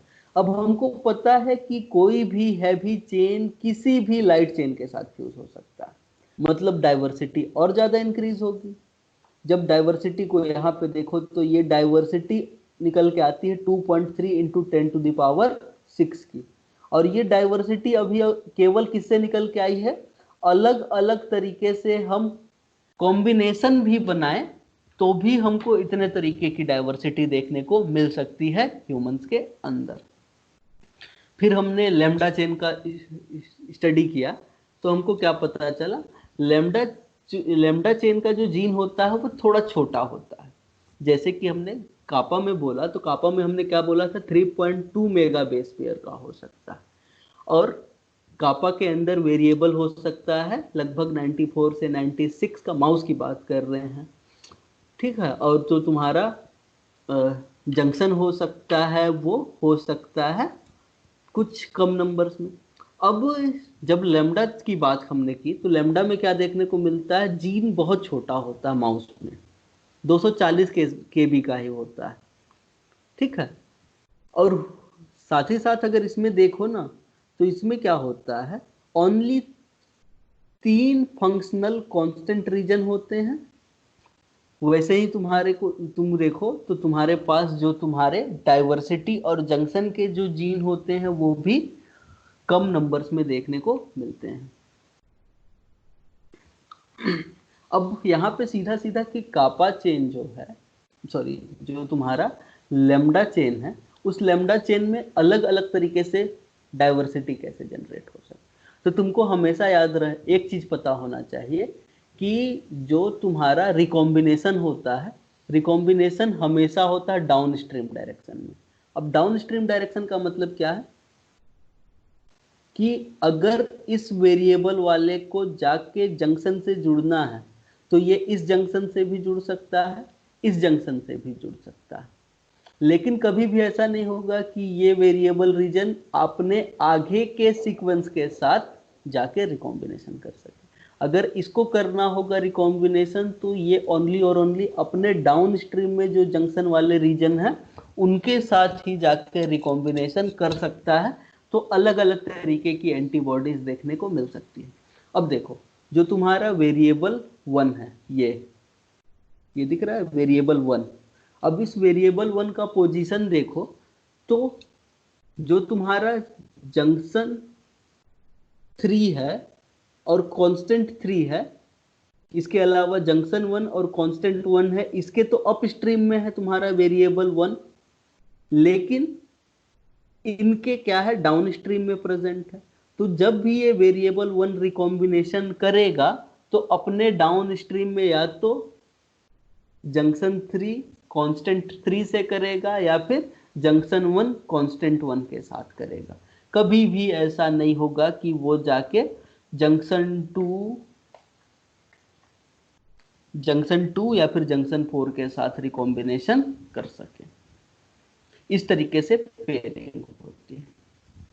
और जबकि हैवी चेन्स में हमने देखा ही लिया कि हैवी चेन्स में क्या हो सकता है, हैवी चेन्स के अंदर वेरिएबल डाइवर्सिटी जंक्शन और कांस्टेंट रीजन देखने को मिल सकता है। अगर बात करो माउस में तो ये पूरा का पूरा जो हैवी चेन होता है वो 2.4 मिलियन बेस पेयर का हो सकता है। इसमें 100 अलग अलग तरीके के वेरिएबल सेगमेंट्स हो सकते हैं। साथ ही साथ यहाँ पे 14 अलग अलग तरीके के डाइवर्सिटी के सेगमेंट हो सकते हैं। उसके अलावा जंक्शन सेगमेंट्स देखने को हमको मिल सकते हैं। वेरिएबल डाइवर्सिटी के बाद जंक्शन के कुछ सेगमेंट्स देखने को मिल सकते हैं, और जंक्शन के सेगमेंट्स की नीचे में हमको क्या देखने को मिलेगा, हैवी चेन्स के जीन्स देखने को मिलेंगे। अब जो एंटीबॉडीज बनाने वाले जीन होते हैं उनमें क्या देखने को मिलता है, रिकॉम्बिनेशन देखने को मिलता है। इसे कहा जाता है VDJ रिकॉम्बिनेशन। अब इम्पोर्टेंट और इंटरेस्टिंग एस्पेक्ट स्टार्ट होता है। ये तो पूरा का पूरा थ्योरेटिकल बात हो गया कि पूरा का पूरा जो तुम्हारा लाइट चेन होता है उसमें वेरिएबल, और उसके बाद जंक्शन, उसके बाद कांस्टेंट रीजन होगा, इतने वेरिएबल हो सकते हैं, इतने जंक्शन हो सकते हैं, इतने कांस्टेंट हो सकते हैं, वेरिएबल और जंक्शन के बीच में इतना गैप हो सकता है, तुम्हारे जंक्शन और कांस्टेंट के बीच में इतना गैप हो सकता है। इंटरेस्टिंग जो कहानी स्टार्ट होता है वो यहाँ से स्टार्ट होता है, वी डी जे रिकॉम्बिनेशन से। अब वी डी जे रिकॉम्बिनेशन के द्वारा हम क्या कर सकते हैं, अलग अलग एफिनिटी वाले 20 सेल रिसेप्टर्स का फॉर्मेशन कर सकते हैं। और जब भी हम लोग को क्या करना होगा, वी डी जे रिकॉम्बिनेशन के द्वारा लाइट चेन बनाना होगा, तो लाइट चेन में याद रखना डाइवर्सिटी नहीं होता है, तो हमको V को डायरेक्टली किससे रिकम्बाइन करना पड़ेगा, जंक्शन से रिकम्बाइन करना पड़ेगा, और जंक्शन को किससे रिकम्बाइन करना पड़ेगा, कांस्टेंट से। जबकि हम हैवी चेन की बात करें तो हैवी चेन में वेरिएबल पहले जाके जंक्शन से रिकम्बाइन होगा, फिर ये जाके डाइवर्सिटी से, और डाइवर्सिटी वाला जाके कांस्टेंट रीजन से रिकम्बाइन करके क्या कर सकता है, यहाँ पे बी सेल रिसेप्टर का फॉर्मेशन कर सकता है। अब दूसरी बात यह है कि हमारे पास जो लाइट चेन है वो हो सकता है कापा टाइप का या तो फिर लैम्डा टाइप का।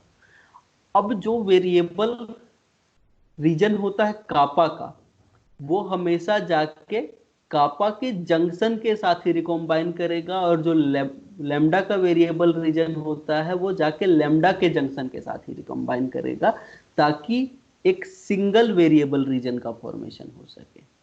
ठीक है, जैसे कि फॉर एग्जांपल डायग्रामेटिक रूप से समझना चाहो तो हम क्या कर रहे हैं, यहाँ पे बोल रहे हैं कि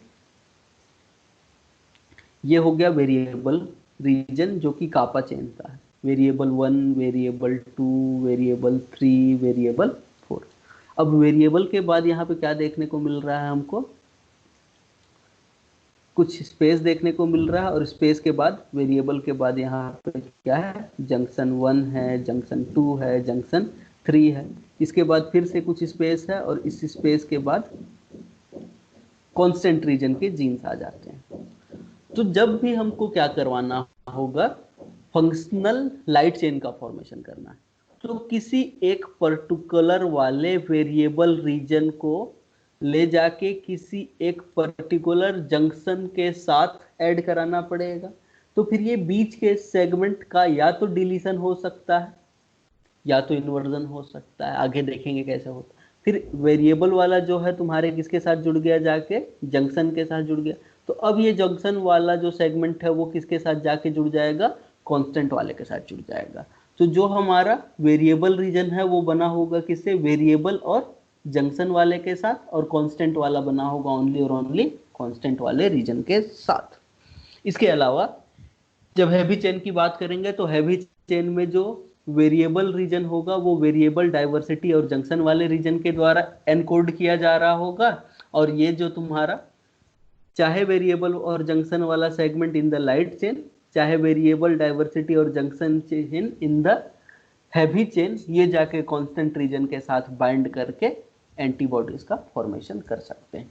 अब वीडीजे रिकॉम्बिनेशन होता कैसे है ये समझना पड़ेगा।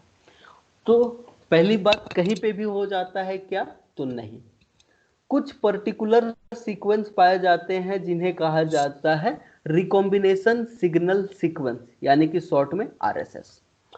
जहां पे आरएसएस सीक्वेंस देखने को मिलेगा, रिकॉम्बिनेशन वहीं पे हो सकता है। अब रिकॉम्बिनेशन, इस आरएसएस सीक्वेंस की खोज कैसे हो, तो जब हमने क्या किया, लाइट चेन के जीन को सीक्वेंस करना स्टार्ट किया, तो लाइट चेन के जीन में कुछ कंजर्व सीक्वेंस देखने को मिल रहे थे, और ये कंजर्व सीक्वेंस जो थे दे आर, वहां पे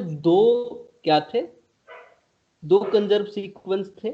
एक कंजर्व सीक्वेंस जो था वो 9 बेस पेयर का बना हुआ था, तो हमने उसे नोनामर सीक्वेंस कह दिया, और एक जो तुम्हारा कंजर्व सीक्वेंस का पार्ट था वो 7 बेस पेयर का था, तो उसे हमने हेप्टामर कह दिया। और ये जो थे इम्यूनोग्लोबुलिन जीन के नॉन कोडिंग रीजन में पाए जाते थे। और ये जो नोनामर और हेप्टामर सीक्वेंस है, इन दोनों सीक्वेंस को एक स्पेसर सीक्वेंस के द्वारा क्या किया जा सकता था, सेपरेट किया जा सकता था। और ये स्पेसर या तो 12 न्यूक्लियोटाइड का हो सकता था, या तो फिर 23 न्यूक्लियोटाइड का हो सकता था। तो अल्टीमेटली देखो तो यहाँ पे क्या देखने को मिल रहा है, हेप्टामर, नोनामर, बीच में स्पेसर कितने का देखने को मिला हमको, 23 का देखने को मिला। तो इसके हम कह रहे हैं 23 बेस पेयर स्पेसर RSS, मतलब 23 बेस पेयर वाला रिकॉम्बिनेशन सिग्नल सीक्वेंस। दूसरी जगह पे हम क्या देख रहे हैं, जो नोनामर और हेप्टामर है उसको सेपरेट किया गया है 12 बेस पेयर के स्पेसर के द्वारा। तो इसे कहा गया 12 base pair spacer recombination signal sequence. अब ये जो RSS स्पेसर को तुमको देखो तो ये कंजर्व नहीं है, इसमें बहुत ज्यादा वेरिएशन देखने को मिल सकता है। हम इसके सीक्वेंस की बात कर रहे हैं कि इसका सीक्वेंस कंजर्व नहीं है। इसका सीक्वेंस क्या हो सकता है, चाहे वो 23 वाला हो, चाहे 12 न्यूक्लियोटाइड वाला हो, इसका सीक्वेंस तो चेंज हो सकता है, लेकिन ये नंबर कभी चेंज नहीं होगा। अब ये नंबर का क्या फंडा है, यहाँ पे नंबर कोई ना कोई इंपॉर्टेंट रोल तो प्ले कर रहा होगा, तभी हमने इस नंबर को कंजर्व करके रखा हुआ है। तो एक जनरल तुरंत हमको एक चीज पता थी कि जो हमारा DNA होता है उसमें एक हेलिक्स की लंबाई जो है वो लगभग 10.5 बेस पेयर की होती है, 11 बेस पेयर की। तो जो ये 12 बेस पेयर का सीक्वेंस हो रहा होगा वो एक हेलिक्स का फॉर्मेशन कर रहा होगा, और जो 23 बेस पेयर का सीक्वेंस होगा वो 2 हेलिक्स का फॉर्मेशन कर रहा होगा। तो ये जो 12 और 23 न्यूक्लियोटाइड को नंबर को कंजर्व रखने का फायदा ये था कि जो 12 न्यूक्लियोटाइड के सीक्वेंस थे वो एक हेलिक्स का फॉर्मेशन करते थे, और जो 23 न्यूक्लियोटाइड के स्पेसर थे वो 2 हेलिक्स का फॉर्मेशन करते थे। अब इसके कारण जो हमारे नोनामर या फिर हेप्टामर सीक्वेंस होते थे वो सेम साइड पे हो सकते थे, या फिर अलग अलग साइड पे हो, अलग अलग वो चीज पे हो सकते थे। देखो जब एक हेलिक्स बना, तो मान लो यहाँ पे अगर कोई नोनामर है, सेम डायरेक्शन में ही होंगे ना, तो अगर यहाँ पे नोनामर है तो यहाँ पे क्या होगा, हेप्टामर होगा। तो ये रहा नोनामर और ये रहा हेप्टामर, एक हेलिक्स है तो भी दोनों के दोनों सेम ओरिएंटेशन में रहेंगे। अब ये मानो ये है नोनामर और ये है तुम्हारा हेप्टामर। अगर 2 हेलिक्स है तो भी क्या देखने को मिलेगा हमको, ये जो नोनामर और हेप्टामर है वो भी कौन से ओरिएंटेशन में होगा, सेम ओरिएंटेशन में होगा। तो 23 बेस पेयर का स्पेसर हो चाहे 12 बेस पेयर का स्पेसर हो, इसका रोल ये है कि ये नोनामर सीक्वेंस और हेप्टामर सीक्वेंस को सेम साइड में रखे, ताकि रिकॉम्बिनेशन करवाने वाला एंजाइम इससे आके बाइंड कर सके और रिकॉम्बिनेशन हो सके। ठीक है। अब जब हमको RSS की बात पता चल गई, तो RSS को हमने क्या कह दिया, हेप्टामर स्पेसर नोनामर मोटिफ कह दिया, क्योंकि यहाँ पे क्या है, 7 बेस पेयर का एक कंजर्व रीजन है, उसके बाद यहाँ पे 12 बेस पेयर या फिर 23 बेस पेयर का एक स्पेसर है,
सीक्वेंस के बारे में हमको पता चला और उस इंपॉर्टेंट सीक्वेंस को हमने कहा RSS sequence, recombination signal sequence.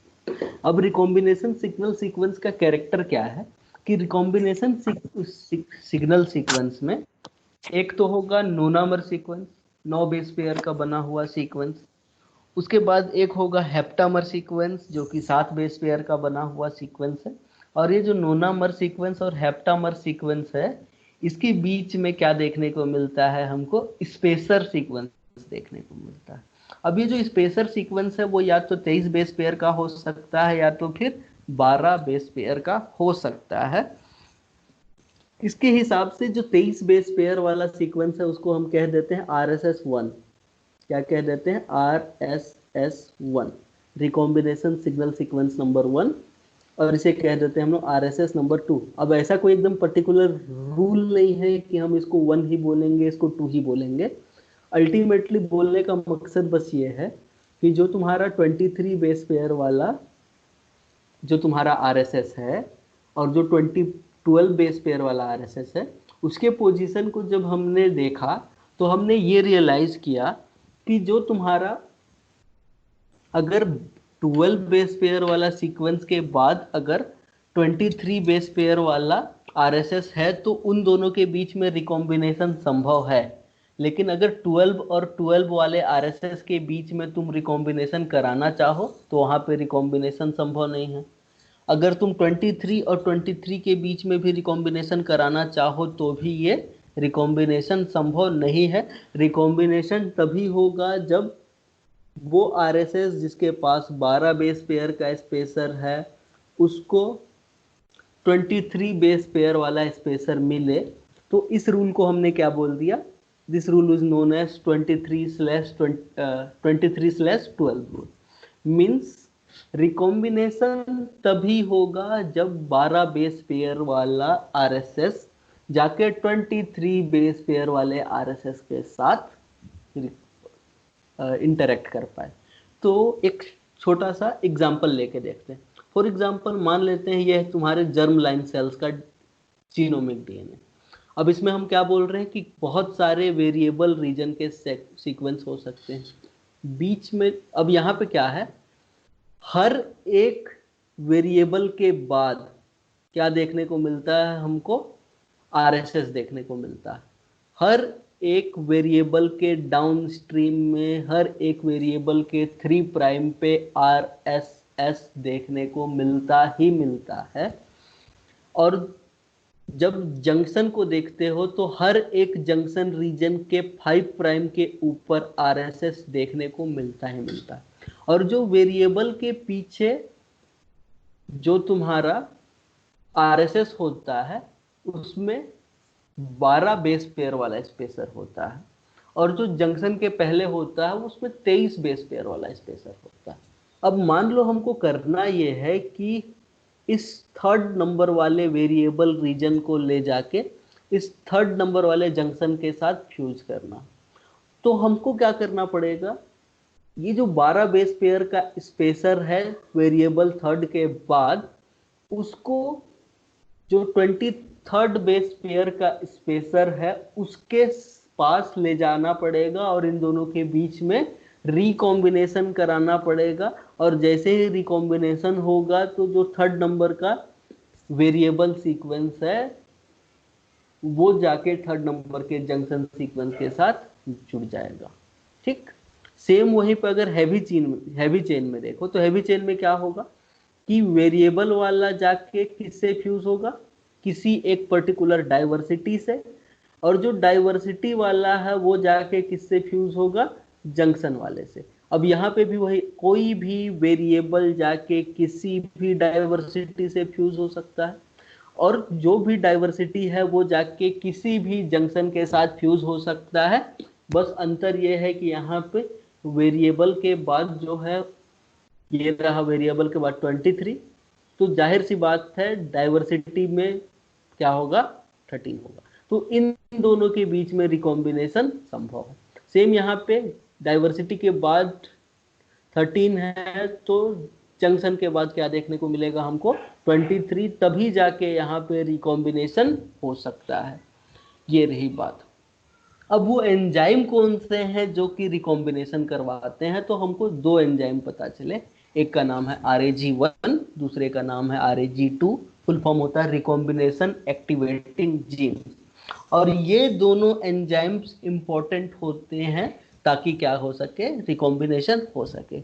अगर RAG1 और RAG2 के जीन की बात करें तो इन दोनों के बीच में 8 किलो बेस पेयर का डिस्टेंस देखने को मिलता है, और ये एक दूसरे से अपोजिट डायरेक्शन में प्रेजेंट होते हैं।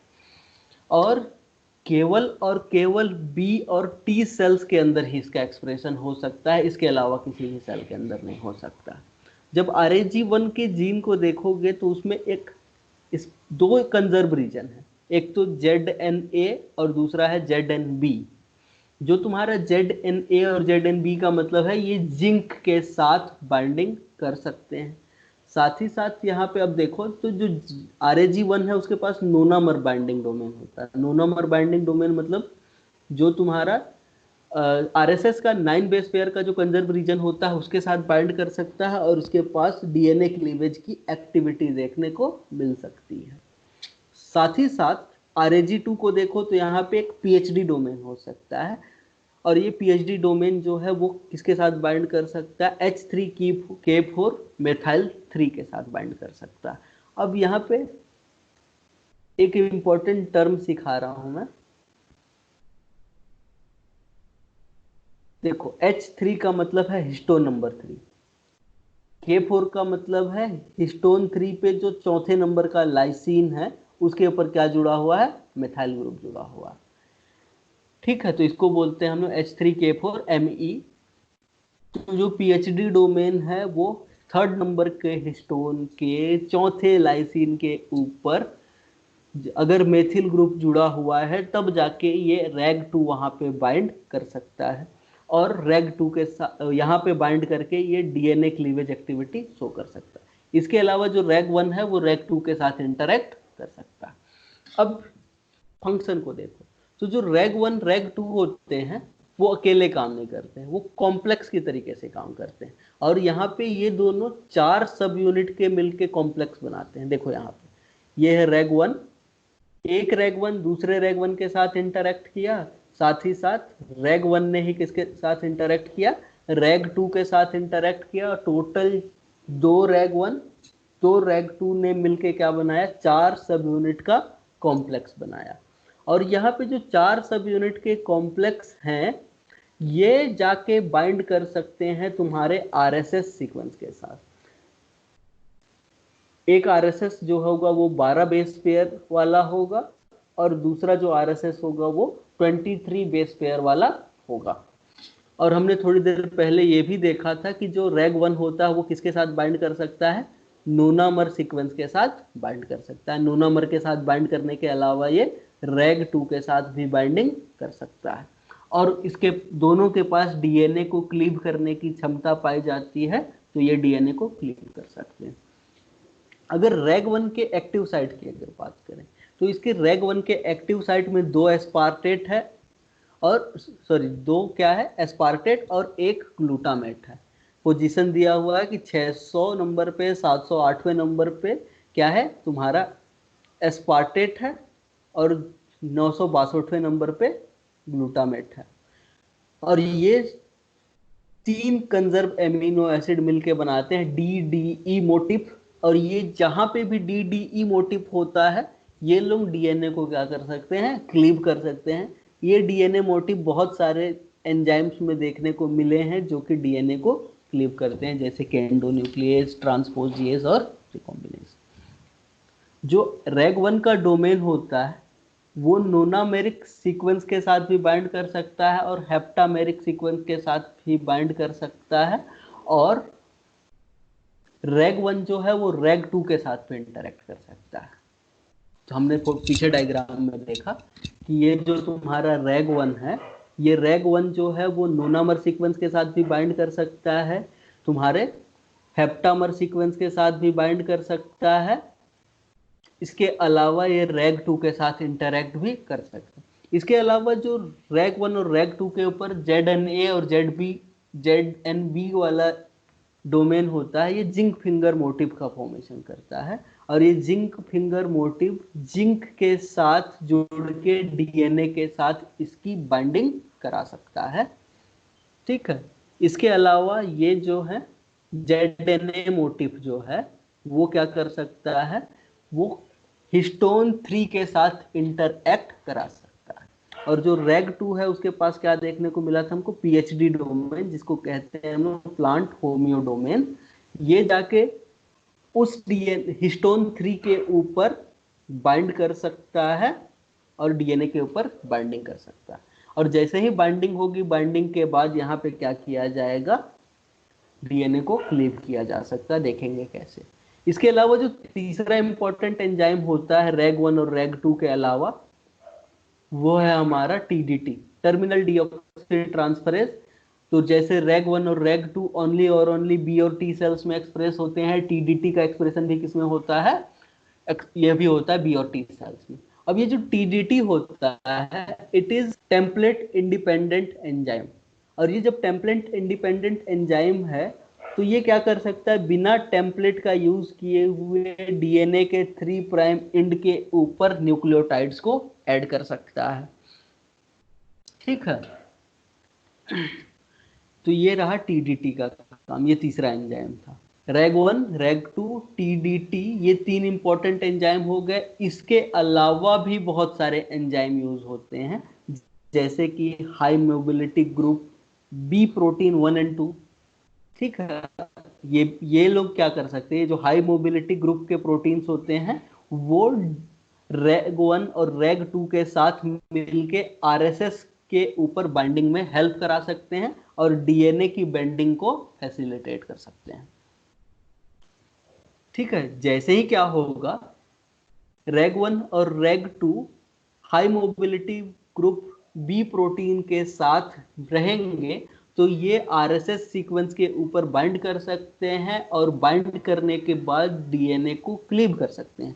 अब जैसे ही डीएनए को क्लीव कर दिया जाएगा, डबल स्ट्रैंडेड कट लगेगा और डबल स्ट्रैंडेड कट लगने के बाद इसको सॉल्व करने के लिए non homologous end joining pathway के डीएनए रिपेयर की मशीनरी भी यूज होती है बीडीजे रिकॉम्बिनेशन के लिए। इसके अलावा भी बहुत सारे एंजाइम इन्वॉल्व होते हैं, लेकिन जो सबसे ज्यादा इंपॉर्टेंट एंजाइम है वो है RAG1 और RAG2। ये बी सेल रिसेप्टर और टी सेल रिसेप्टर दोनों के जीन रीअरेंजमेंट में इन्वॉल्व होते हैं। अगर इनके जीन में म्यूटेशन हो जाए तो ना तो बी सेल रिसेप्टर का रीअरेंजमेंट हो सकता है, ना तो टी सेल रिसेप्टर का रीअरेंजमेंट हो सकता है, और बॉडी से बी सेल्स भी एब्सेंट रहेंगे और टी सेल्स भी एब्सेंट रहेंगे, जिसके कारण बॉडी जो है वो इम्यून रिस्पॉन्स जनरेट नहीं कर सकती है। इस कंडीशन को कहा जाता है सीवियर कंबाइंड इम्यूनोडेफिशिएंसी डिसऑर्डर और इन द शॉर्ट स्किड। और ये जो RAG1 और G2 का जो जीन होता है ह्यूमन के क्रोमोसोम नंबर 11 के ऊपर प्रेजेंट होता है, पहली बात।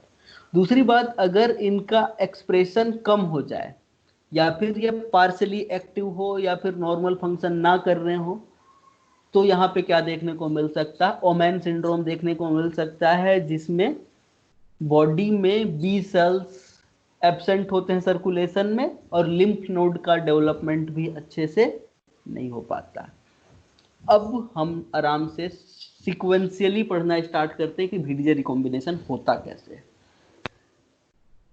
सबसे पहले देखो कि मान लो ये हो गया हमारा वेरिएबल डोमेन, ये हो गया तो हमारा जंक्शन वाला डोमेन।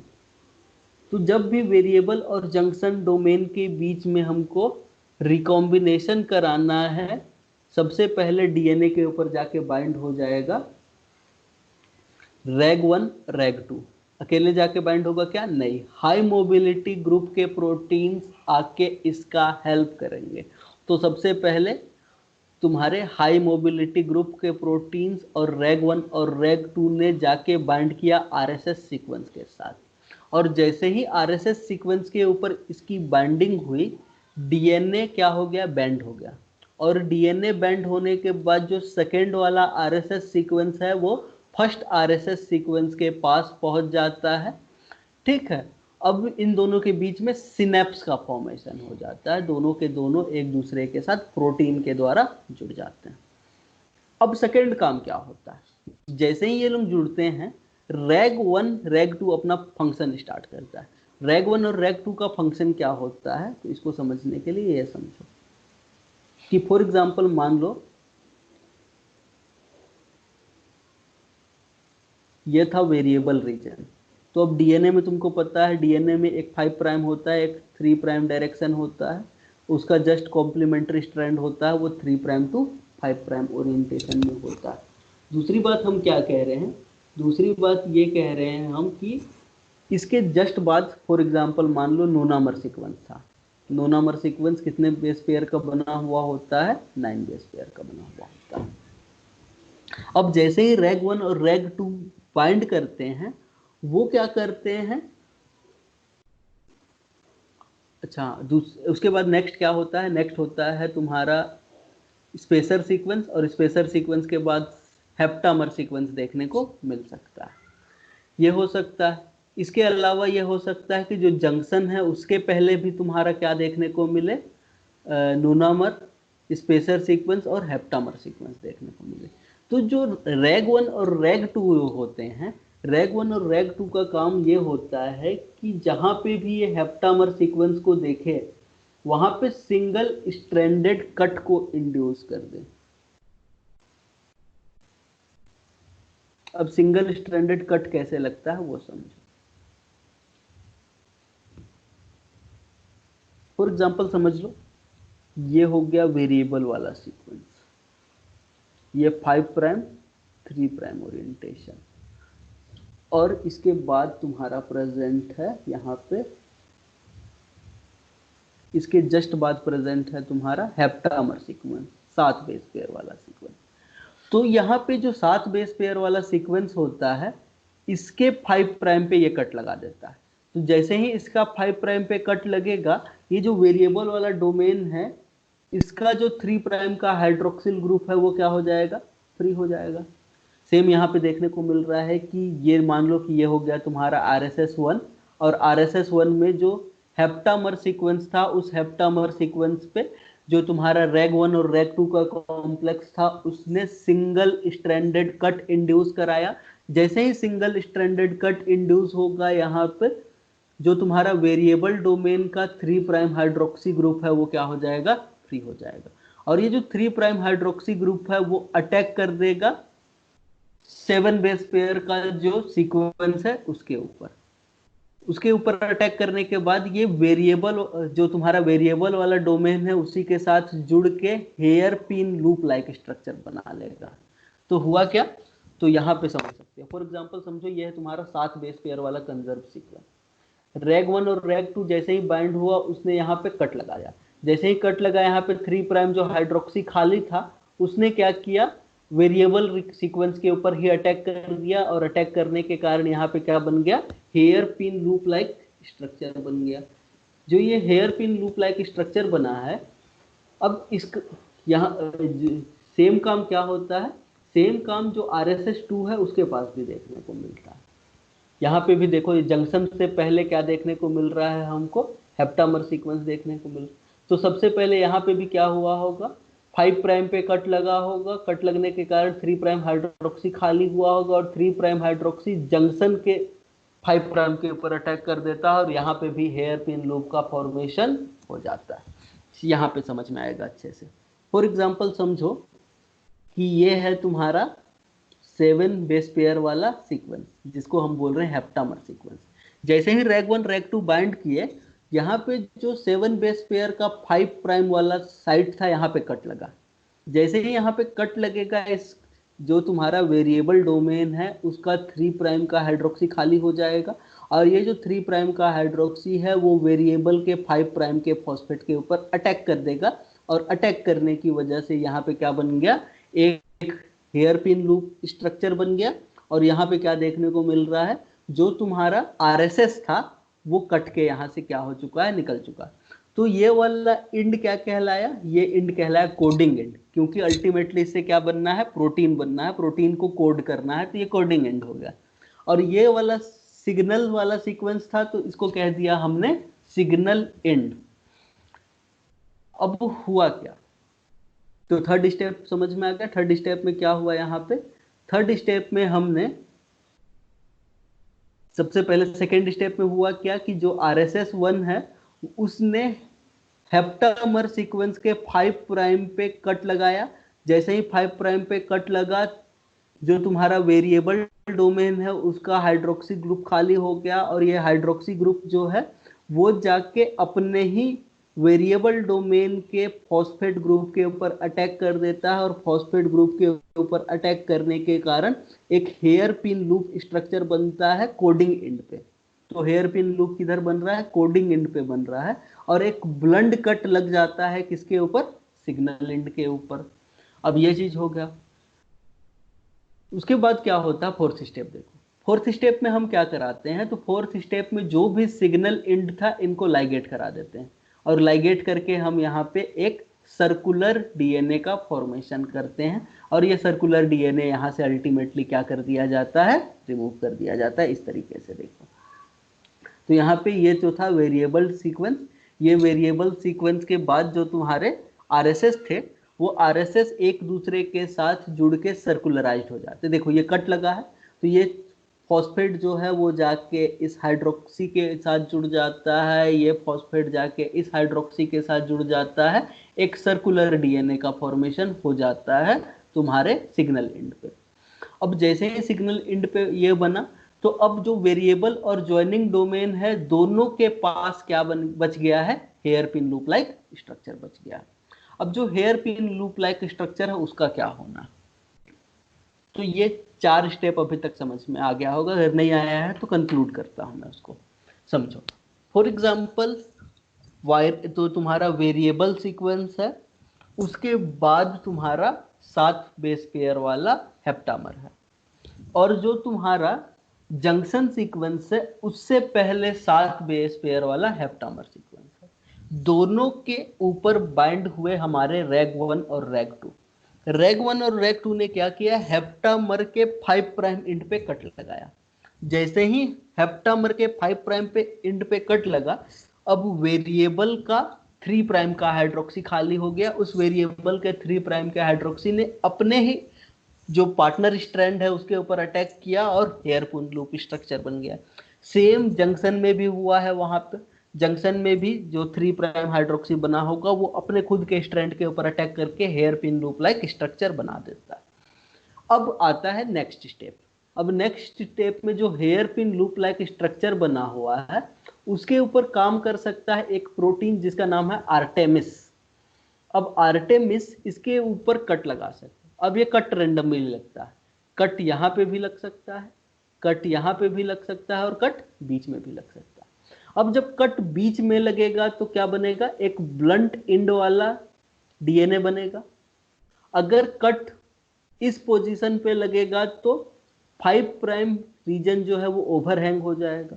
अगर कट थर्ड पोजीशन पे लगेगा तो 3 प्राइम वाला एंड जो है वो ओवरहैंग हो जाएगा। ठीक है, तो सेम यही चीज हो रही। आर्टेमिस 3 तरीके का कट लगा सकता है। अब जब आर्टेमिस जब कट लगाता है तो मोस्ट कॉमनली जो कट लगता है उसमें 3 प्राइम ओवरहैंगिंग वाला कट लगता है।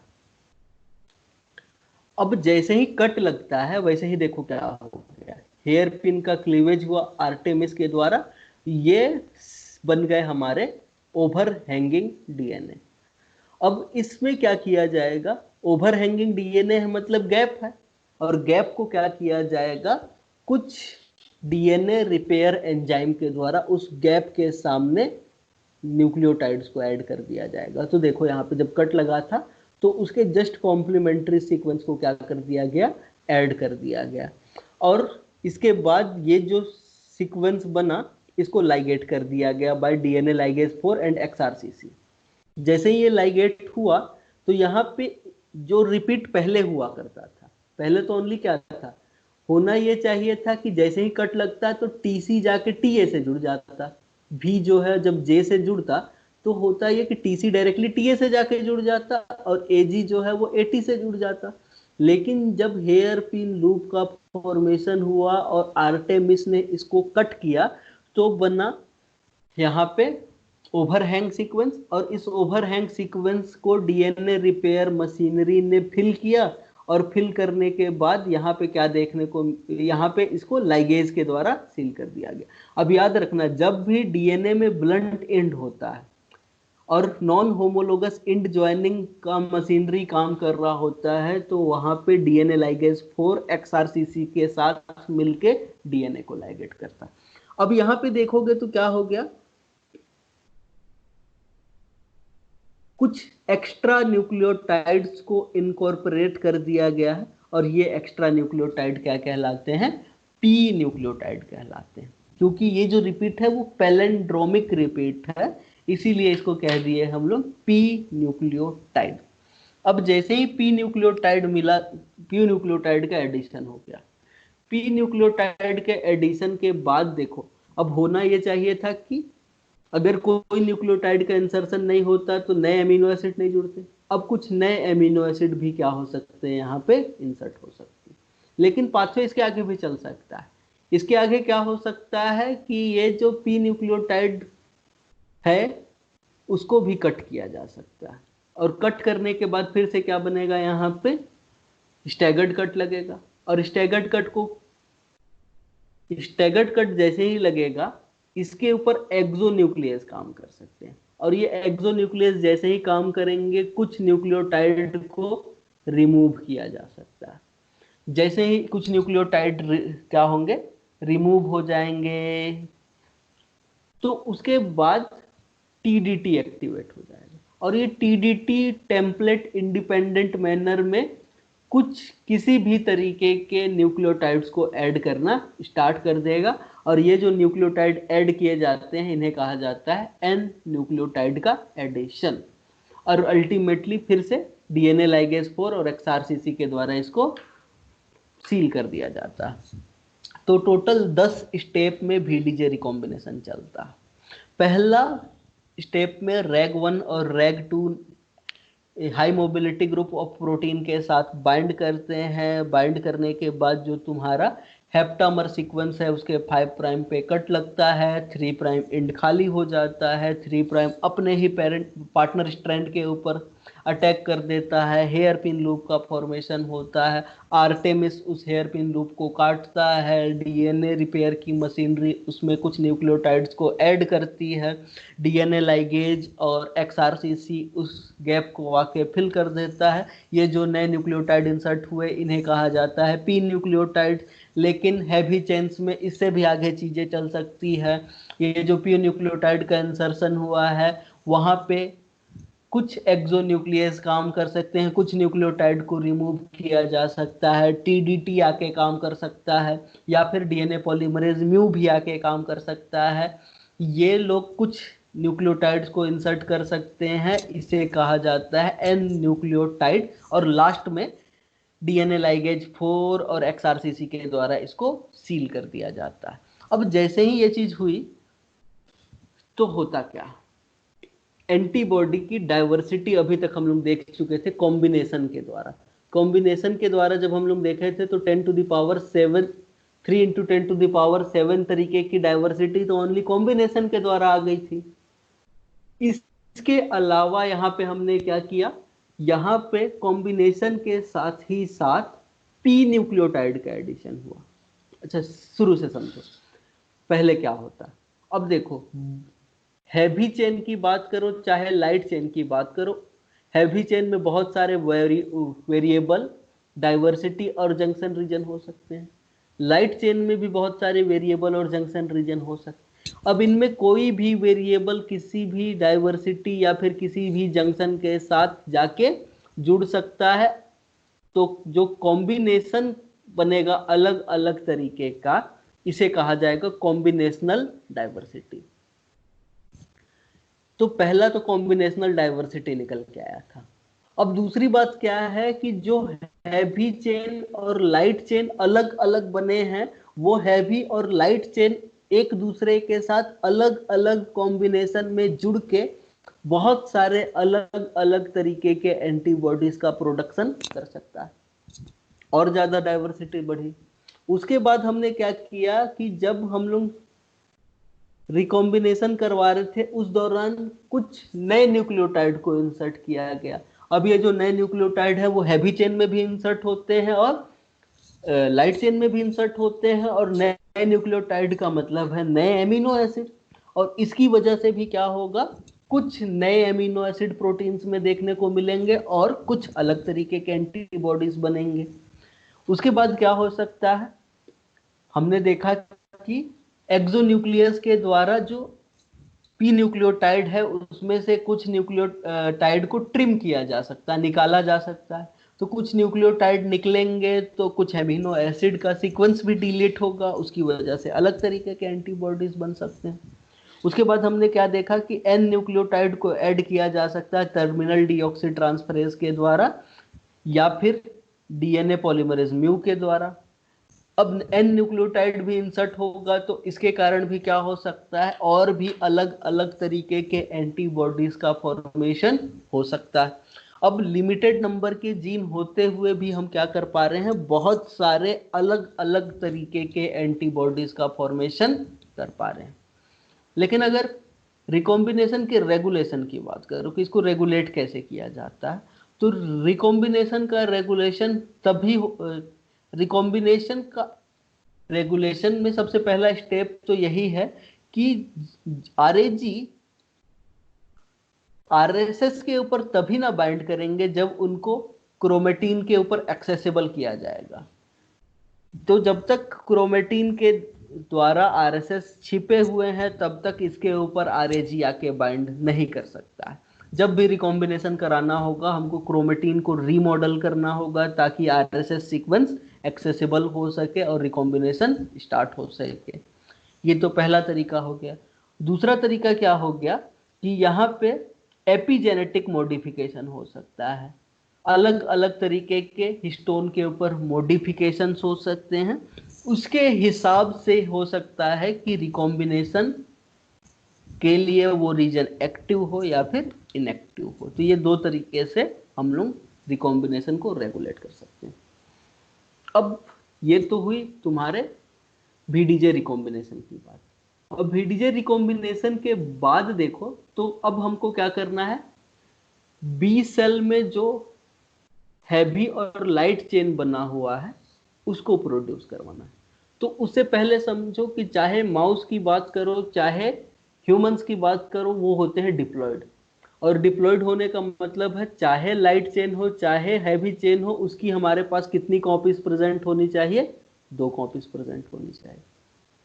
लेकिन बी सेल के अंदर इन 2 कॉपीज में ओनली एक ही कॉपी को एक्सप्रेस कराया जाता है, दूसरे कॉपी को कभी भी एक्सप्रेस नहीं कराया जाता है। ये फिनोमिनन कहलाता है एलिलिक एक्सक्लूजन। एलिलिक एक्सक्लूजन का मतलब क्या है कि 2 कॉपी तो हमारे पास है जीन्स, लेकिन उन 2 कॉपीज में से किसी भी एक कॉपी को एक्सप्रेस करवाया जा रहा है ओनली एंड ओनली, तो इसे कहा जाएगा एलिलिक एक्सक्लूजन। और एलिलिक एक्सक्लूजन की वजह से ही क्या हो सकता है, मोनोक्लोनल एंटीबॉडीज का फॉर्मेशन हो सकता है। क्योंकि अगर दोनों के दोनों एलील्स एक्सप्रेस हो रहे होते तो 2 तरीके के एंटीबॉडी एक ही बी सेल के ऊपर बनता, स्थिति पॉलीक्लोनल वाली हो सकती थी। लेकिन अगर एक बी सेल में केवल एक ही एलील का एक्सप्रेशन हो रहा है तो उसके प्लाज्मा मेम्ब्रेन पे एक ही तरीके के एंटीबॉडी देखने को मिल सकते हैं जो किसी पर्टिकुलर एपिटोप के अगेंस्ट में बने हुए होंगे। तो ये एंटीबॉडीज क्या होंगे, मोनोक्लोनल होंगे। ठीक है, तो एलिलिक एक्सक्लूजन की वजह से एक बी सेल एक ही तरीके के एंटीबॉडी बनाता है, इसे कहा जाता है मोनोक्लोनल नेचर। साथ ही साथ अब देखो जो इम्यूनोग्लोबुलिन जीन का रीअरेंजमेंट है वो कहाँ कैसे देखने को मिलता है, रीअरेंजमेंट कैसे होता है। तो सबसे पहले तो हम ये बोल रहे हैं कि हमारे पास 2 होमोलोगस क्रोमोसोम है और दोनों क्रोमोसोम के ऊपर हैवी चेन का क्या है, जीन है।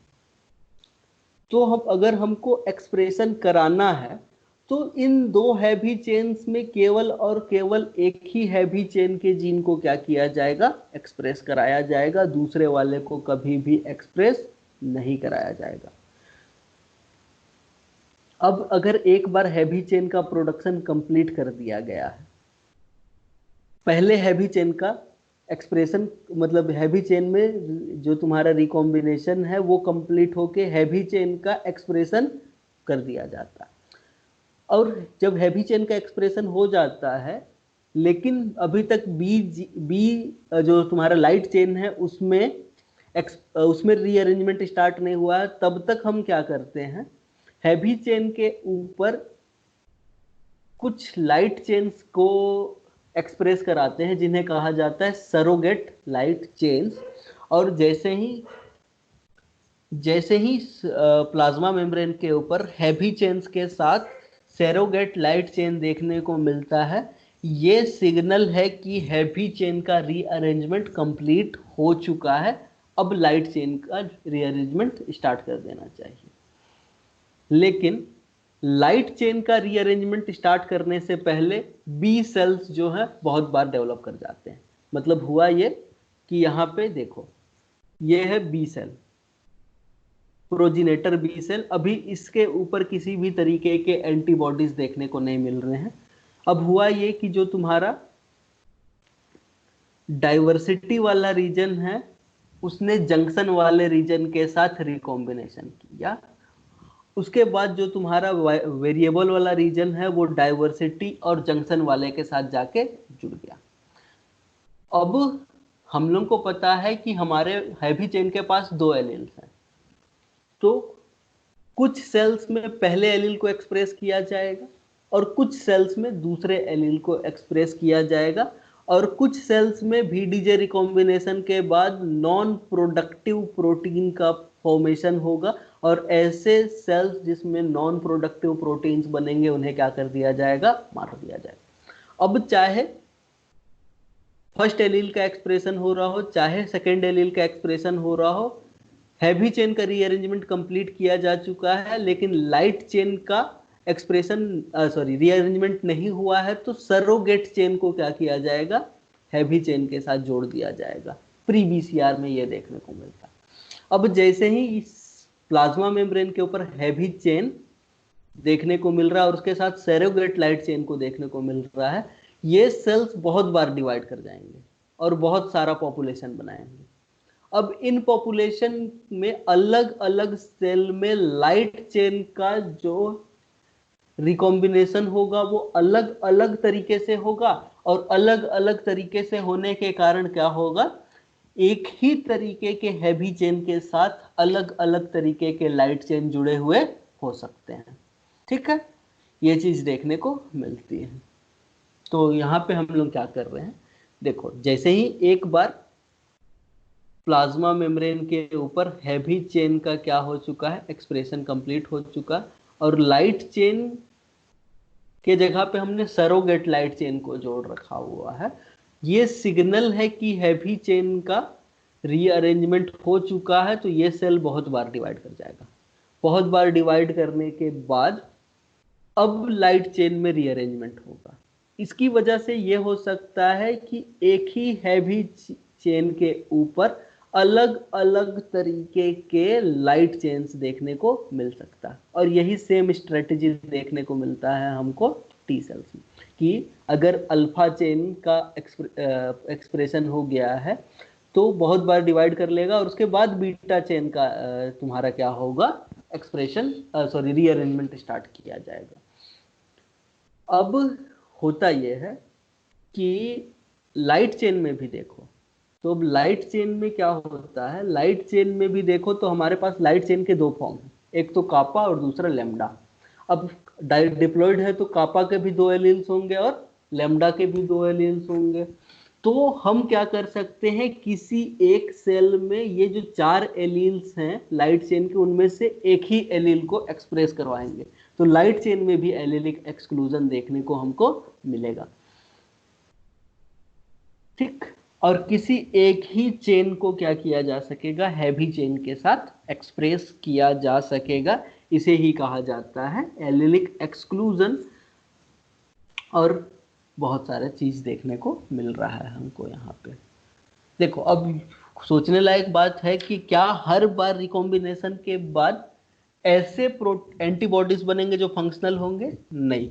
बहुत सारे केस में रिकॉम्बिनेशन के बाद ऐसे प्रोटीन्स भी बन सकते हैं जो नॉन फंक्शनल होंगे, और जैसे ही वो नॉन फंक्शनल प्रोटीन का फॉर्मेशन होगा उन सेल्स को मार दिया जाएगा, और जैसे ही वो सेल मारे जाएंगे, जो बचे हुए सेल्स हैं जिनमें रीअरेंजमेंट ऐसा हुआ है कि फंक्शनल प्रोटीन का फॉर्मेशन हो सकता है, तो उन्हीं सेल्स का यूज किया जाएगा इम्यूनिटी जनरेट करने के लिए।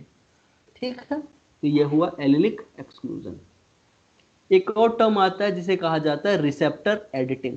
अब रिसेप्टर एडिटिंग का मतलब क्या है? अब देखो, हुआ ये कि हमने भी वाले रीजन से किसी एक भी को किसी एक जंक्शन वाले के साथ हमने फ्यूज करवा दिया। अब जैसे ही हमने भी वाले को जे के साथ फ्यूज करवाया, एक ऐसा एंटीबॉडी बना जो हमारे लिए खुद ऑटो रिएक्टिव है। ऑटो रिएक्टिव एंटीबॉडी का मतलब जो हमारे सेल्फ एंटीजन को ही क्या कर रहा है? रिकॉग्नाइज कर रहा है। तो अगर हम इस बी सेल को मार देंगे तो हमने जो अभी तक मेहनत करी, क्या मेहनत किया? तो चलो एक बार फटाफट रिवाइज कर लेते हैं। सबसे पहले हमने हैवी चेन को लिया। हैवी चेन में सबसे पहले जो डाइवर्सिटी वाला रीजन है वो जंक्शन रीजन के साथ रिकॉम्बिनेशन किया। RSS1 RSS2 के ऊपर RAG1 RAG2 ने बाइंडिंग करी। जो तुम्हारा हेप्टामर सीक्वेंस होता है उसके 5 प्राइम पे सिंगल स्ट्रैंडेड कट लगा, हेयर पिन लूप का फॉर्मेशन हुआ, P न्यूक्लियोटाइड का एडिशन हुआ, N न्यूक्लियोटाइड का एडिशन हुआ। प्रोटीन उसके बाद हैवी चेन का एक्सप्रेशन कराए, हैवी चेन के साथ सरोगेट लाइट चेन को एक्सप्रेस करवाए, सेल डिवाइड हुआ, उसके बाद लाइट चेन का रीअरेंजमेंट स्टार्ट हुआ। लाइट चेन में भी सेम वही तुम्हारा जो वेरिएबल रीजन है वो जंक्शन रीजन के साथ जाके रिकॉम्बाइन हुआ। उसके बाद ये दोनों कांस्टेंट रीजन के साथ जाके रिकॉम्बाइन हुए। अब फंक्शनल एंटीबॉडी बना है और ये एंटीबॉडी हमारे खुद के एंटीजन को रिकॉग्नाइज कर रहा है, और अगर हम लोग इस सेल को मार दे तो इतनी मेहनत क्या हो जाएगी? पूरी की पूरी बेकार हो जाएगी। तो उससे बचने के लिए हम लोग क्या कर सकते हैं? एक और फिनोमिनन का यूज कर सकते हैं जिसका नाम होता है रिसेप्टर एडिटिंग। रिसेप्टर एडिटिंग के द्वारा हम क्या करते हैं? इस प्लाज्मा मेम्ब्रेन के ऊपर जो एंटीबॉडीज एक्सप्रेस हो रही है वो वाले रिकॉम्बिनेशन को छोड़ के दूसरे तरीके का रिकॉम्बिनेशन वहां पे करवा देंगे लाइट चेन्स में। हैवी चेन्स में चेंज नहीं करेंगे, हम क्या करेंगे? लाइट चेन्स में दूसरे तरीके के रिकॉम्बिनेशन को करवाएंगे और फिर उस लाइट चेन को हैवी चेन के साथ एक्सप्रेस करवाएंगे। अब जैसे ही लाइट चेन दूसरे तरीके का आएगा तो उसकी बाइंडिंग की एफिनिटी क्या हो जाएगी? चेंज हो जाएगी, और जब एफिनिटी चेंज हो जाएगी तो हो सकता है वो अलग तरीके के एंटीजन्स को रिकॉग्नाइज करे। तो क्या हुआ? अल्टीमेटली हमने एंटीबॉडी यानी कि जो बी सेल रिसेप्टर है उसको एडिट कर दिया। इसे ही कहा जाता है बी सेल रिसेप्टर एडिटिंग। और इस प्रोसेस में भी सेम वही एंजाइम यूज होते हैं, RAG1 RAG2, ठीक है। साथ ही साथ TDT, ये सब एंजाइम जो पूरा का पूरा प्रोसेस है वो पूरा का पूरा प्रोसेस फॉलो करके नए सिरे से VDJ रिकॉम्बिनेशन को करा के नए तरीके के VDJ वाले सीक्वेंस को बनाएंगे। और ये जो VDJ सीक्वेंस है वो उसकी स्पेसिफिसिटी क्या हो सकती है? चेंज हो सकती है। और जैसे ही स्पेसिफिसिटी चेंज होगी इस बी सेल्स के पॉपुलेशन को हम लोग यूज कर सकते हैं इम्यूनिटी जनरेट करने के लिए। तो ये चीज होता है रिसेप्टर एडिटिंग।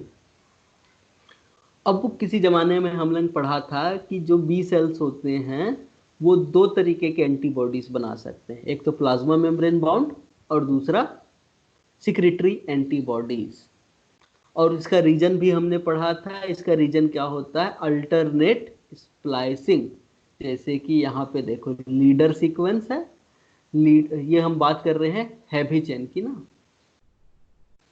हैवी चेन में देखो तो अब ये है पूरा का पूरा हैवी चेन, और इस पूरे हैवी चेन में देखो तो जो तुम्हारा वेरिएबल रीजन है उसमें VDJ रिकॉम्बिनेशन कंप्लीट हो चुका है। अब जैसे ही VDJ रिकॉम्बिनेशन के बाद देखो तो जंक्शन के जस्ट बाद जो पहला जो कांस्टेंट रीजन का जीन है वो म्यू, मतलब जो सबसे पहला बनने वाला एंटीबॉडी होती है वो होती है IgM, क्योंकि जंक्शन के बाद डाउन स्ट्रीम में जो सबसे पहला कांस्टेंट रीजन होता है वो कौन होता है? M होता है। और इस M के बाद क्या देखने को मिलता है हमको, पॉली ए साइट देखने को मिलता है, अल्टरनेट पॉली ए साइट देखने को मिलता है। और इस M के बाद जो नेक्स्ट जो तुम्हारा हैवी चेन होता, हैवी चेन का जीन होता है वो होता है डेल्टा का, इससे बन सकता है IgD। अब तुमको पता है कि बी सेल के ऊपर IgM भी जो है वो बी सेल रिसेप्टर के तरीके से काम कर सकता है, और IgD भी बी सेल रिसेप्टर के तरीके से काम कर सकता है। तो सिक्रेटरी प्रोटीन बनेगा कि तुम्हारा प्लाज्मा मेम्ब्रेन बाउंड एंटीबॉडी बनेगा, वो डिपेंड करता है कि ये पॉली ए साइट कौन सा यूज हो रहा है। अल्टरनेट पॉलीआइडेनाइलेशन कौन से पॉली ए साइट को यूज करके पॉलीआइडेनाइलेशन कराया जा रहा है। अगर हमने पहला देखो, नॉर्मल केस में क्या हो रहा होता है, ये सेकेंड वाले पॉलीआइडेनाइलेशन साइट को रिकॉग्नाइज किया जा रहा होता है बी सेल के द्वारा। अब बी सेल जब सेकेंड वाले पॉलीएडेनिलेशन साइट को बाइंड कर रहा होता है तो इतना न्यूक्लियोटाइड का सीक्वेंस एक्स्ट्रा आ जाता है जो कि ट्रांस मेम्ब्रेन सेगमेंट को बनाता है। लेकिन जैसे ही ये प्लाज्मा सेल में कन्वर्ट होता है, प्लाज्मा सेल जो है वो पहले वाले पॉलीएडेनिलेशन को सीक्वेंस को ही रिकॉग्नाइज कर सकता है, जिसके कारण ट्रांस मेम्ब्रेन सेगमेंट आएगा ही नहीं और उस प्रोटीन को क्या कर दिया जाएगा, सीक्रेट कर दिया जाएगा। तो ये रीजन होता है तुम्हारे अल्टरनेट पॉलीएडेनिलेशन के द्वारा हम सिक्रेटरी या फिर ट्रांस मेम्ब्रेन एंटीबॉडी का फॉर्मेशन करवा सकते हैं। दूसरा, अल्टरनेट पॉलीएडेनिलेशन के द्वारा ही हम क्लास स्विचिंग कर सकते हैं। अब क्लास स्विचिंग का मतलब क्या है, एंटीबॉडी के एक वेरिएशन को दूसरे तरीके के एंटीबॉडी के वेरिएशन में कन्वर्ट कर पाना। तो देखो, नॉर्मली IgM बन रहा होता है, लेकिन IgM की जगह पे IgD भी हम क्या करवा सकते हैं, एक्सप्रेस करवा सकते हैं बी सेल के ऊपर। ये भी डिपेंड करता है तुम्हारे पॉलीएडेनिलेशन सीक्वेंस के ऊपर। अब सेम वही चीज हो कि यहाँ पे ये वाला पॉली ए साइट को पहचाने कि ये वाला पॉली ए साइट को पहचाने, और बीच के सीक्वेंस अगर देखो हुआ ये कि हमने ये वाला पॉली ए साइट को रिकॉग्नाइज कर रहे हैं, तो डेल्टा वाला हैवी चेन भी आ जाएगा यहाँ पे। और डेल्टा वाला हैवी चेन जब आ जाएगा तो यहाँ पे क्या देखने को मिलेगा हमको, ऐसे एंटीबॉडीज देखने को मिलेंगे जो IgD प्रकार के होंगे। लेकिन अगर पहले वाले पॉली ए सिग्नल को ही रिकॉग्नाइज कर लिया जाए और mRNA का सीक्वेंस ऐसा बने कि जिसमें पॉली ए सीक्वेंस पहला वाला यूज हो रहा है, उसकी वजह से IgM बन सकता है। तो ये जब IgD बन रहा होता है तो ये बीच का सीक्वेंस कहाँ गया। तो जब mRNA स्प्लाइसिंग पढ़ेंगे तो हम लोग देखेंगे कि RNA स्प्लाइसिंग के दौरान कुछ सीक्वेंस को क्या कर सकते हैं, हम लोग RNA से गायब कर सकते हैं, डिलीट कर सकते हैं। तो alternate polyadenylation RNA splicing, alternate polyadenylation की वजह से सिक्रेटरी एंटीबॉडी बनता है, जबकि तुम्हारे क्या बोलेंगे,